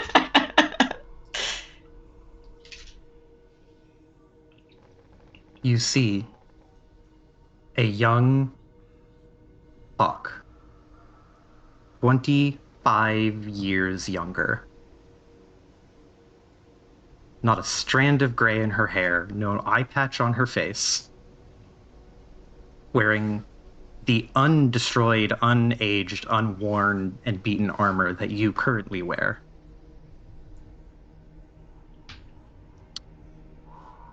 roll me a d20 minus 10. Oh god. Oh god.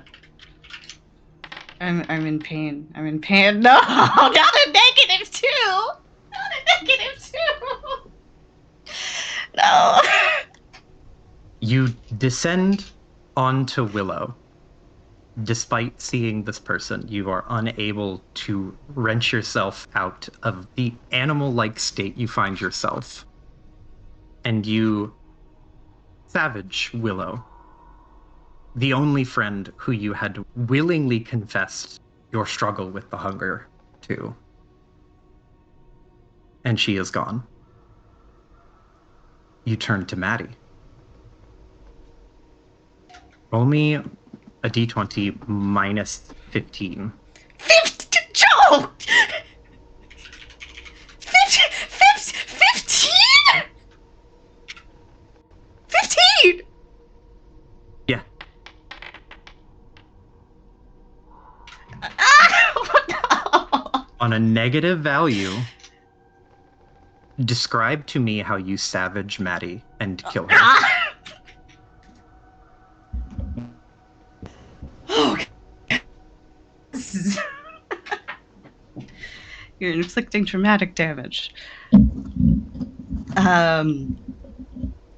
I think that, man, Angharad at this point is on that precipice, I think, of when she has been here before, when her body has on occasion changed, when the hunger has been too much for her, when she's tried to live as normally as she can, only for that to backfire horrifically on her.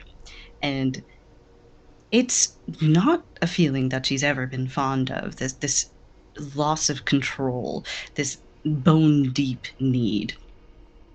And as she's progressed through the party, the guilt has been weighing heavier and heavier around her. Each one of them like a nail driven into a limb.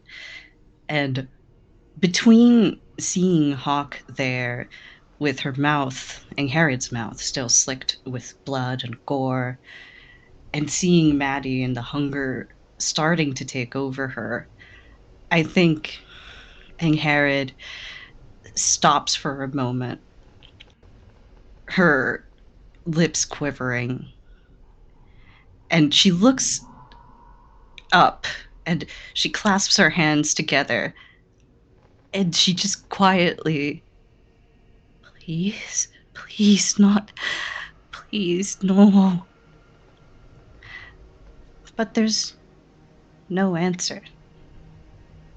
There has never been any answer, not in all the times that Angharad has asked this question, not in all the times that she's beseeched the god that she holds, once held, so dear. She's never received the guidance, the comfort that she so craves, and certainly has never received any of the salvation. And she takes a step forward, staggers, violently tries to tear herself back, takes another step forward, tries to tear herself back, keeps repeating, I don't want to know, over and over and over again. But it's inevitable. This part of her has always been inevitable. And as she opens her mouth and feels herself descending upon Maddie, she lets out another scream. Just a pure scream from the very pits of her stomach, torn and twisted with grief and sorrow and pain. And she turns, and this time she takes Madigan down with her and faces away from Hawk as she eats, as tears keep streaming down her face.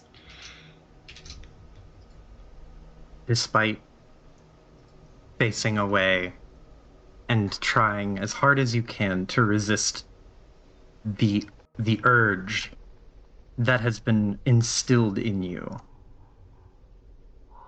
You know that Hawk sees, and you are unable to free yourself from that burden.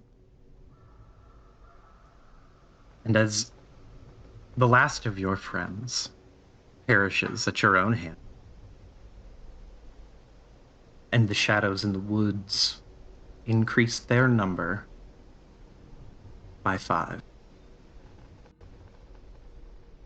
you turn now to see Hawk. And she looks at you, half waned smile on her face. What do you do?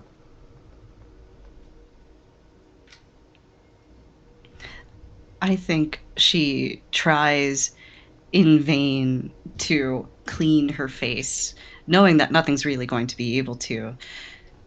And as she's looking up, she just starts sobbing. Alexandria, please. This isn't... So dearly have I missed you. If you would just let me near you. Neither of us would have to hurt anymore.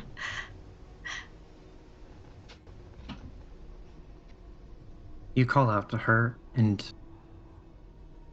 that pained hunger subsides for the briefest moment. And in that moment, where it subsides, where the tide pulls back and recedes far and far and farther into the ocean, and you feel that relief and freedom, you cannot help but run to her. And you run to her, and she catches you in her arms. Just as strong and resilient as she always has been. And she looks down at you. And there is a deep sorrow in her eyes. And she looks at you, Angharad, and says, "You know what you have to do." And where once the tide had receded, you feel it. You feel a tidal wave of hunger, bigger than it ever had felt before. You have one last moment of free will. What do you do? Oh, Jesus Christ. Oh, man. I think in this particular case, if she feels and she knows it's going to happen again, I think that no matter how much this moment means to her, and it means so much more than she can possibly fathom or express, to be held in this way and to have this moment of respite, I think she tries to push Hawk away and to tell her to run.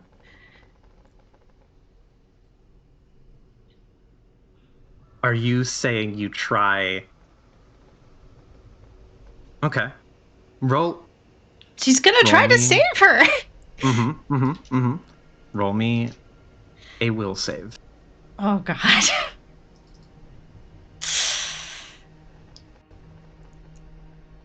I mean, the only alternative is if she can do the other thing instead of the obvious thing. If she can do the other thing, she'll try to do that.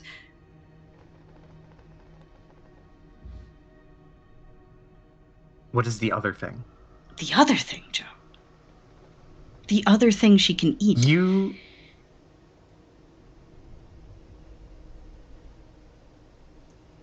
Roll me. Okay, then roll me a perception check. Okay. Perception coming up. Yo, I was about to have one. Yep. So you, in a moment of clarity, you realize what you can do. And you turn and feel that encroaching wave like a rumble in the distance, clouding the sky of what will be the last of your free will. And you turn, and it wasn't there before, but it is there now. The sword. That red sword. Speared into the ground, far from Alexandria Hawk.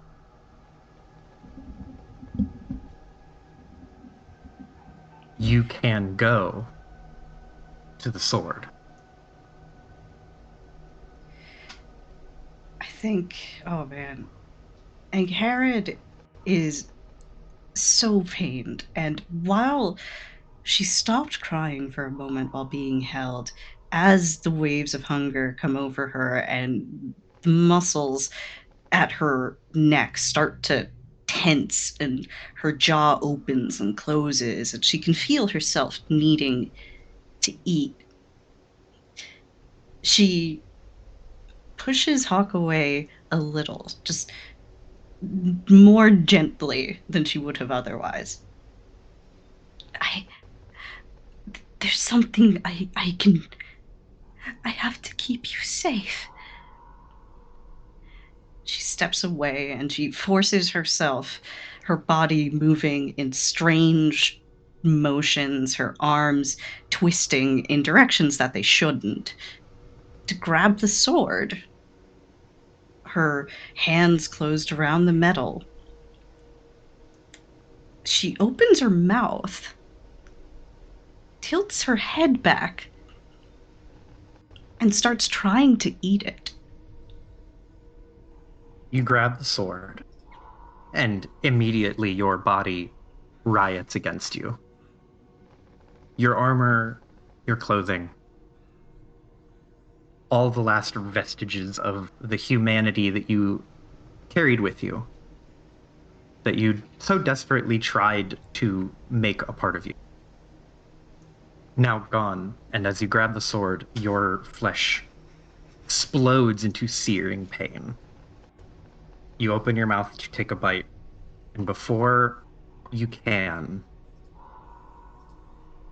Hawk grabs you by the sides of your face, and she will pull you in to a singular bloody kiss.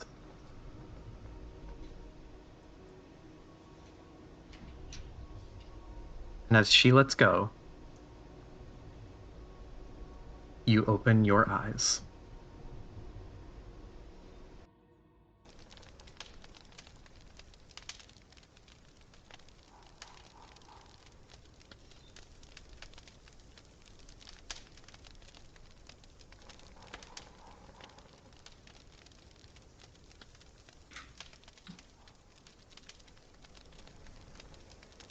This is the most tense 98% of Foundry history. Damn it. Curse you, 98% Foundry!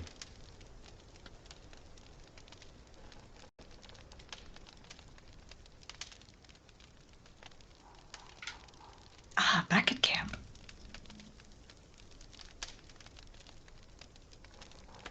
But you're back at camp. In the tree. Right where you should be.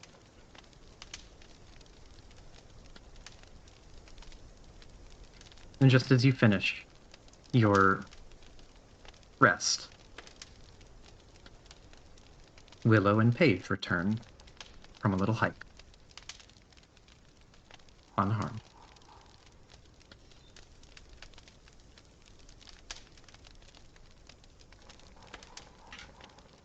And that will be the first of 4 dream sequences.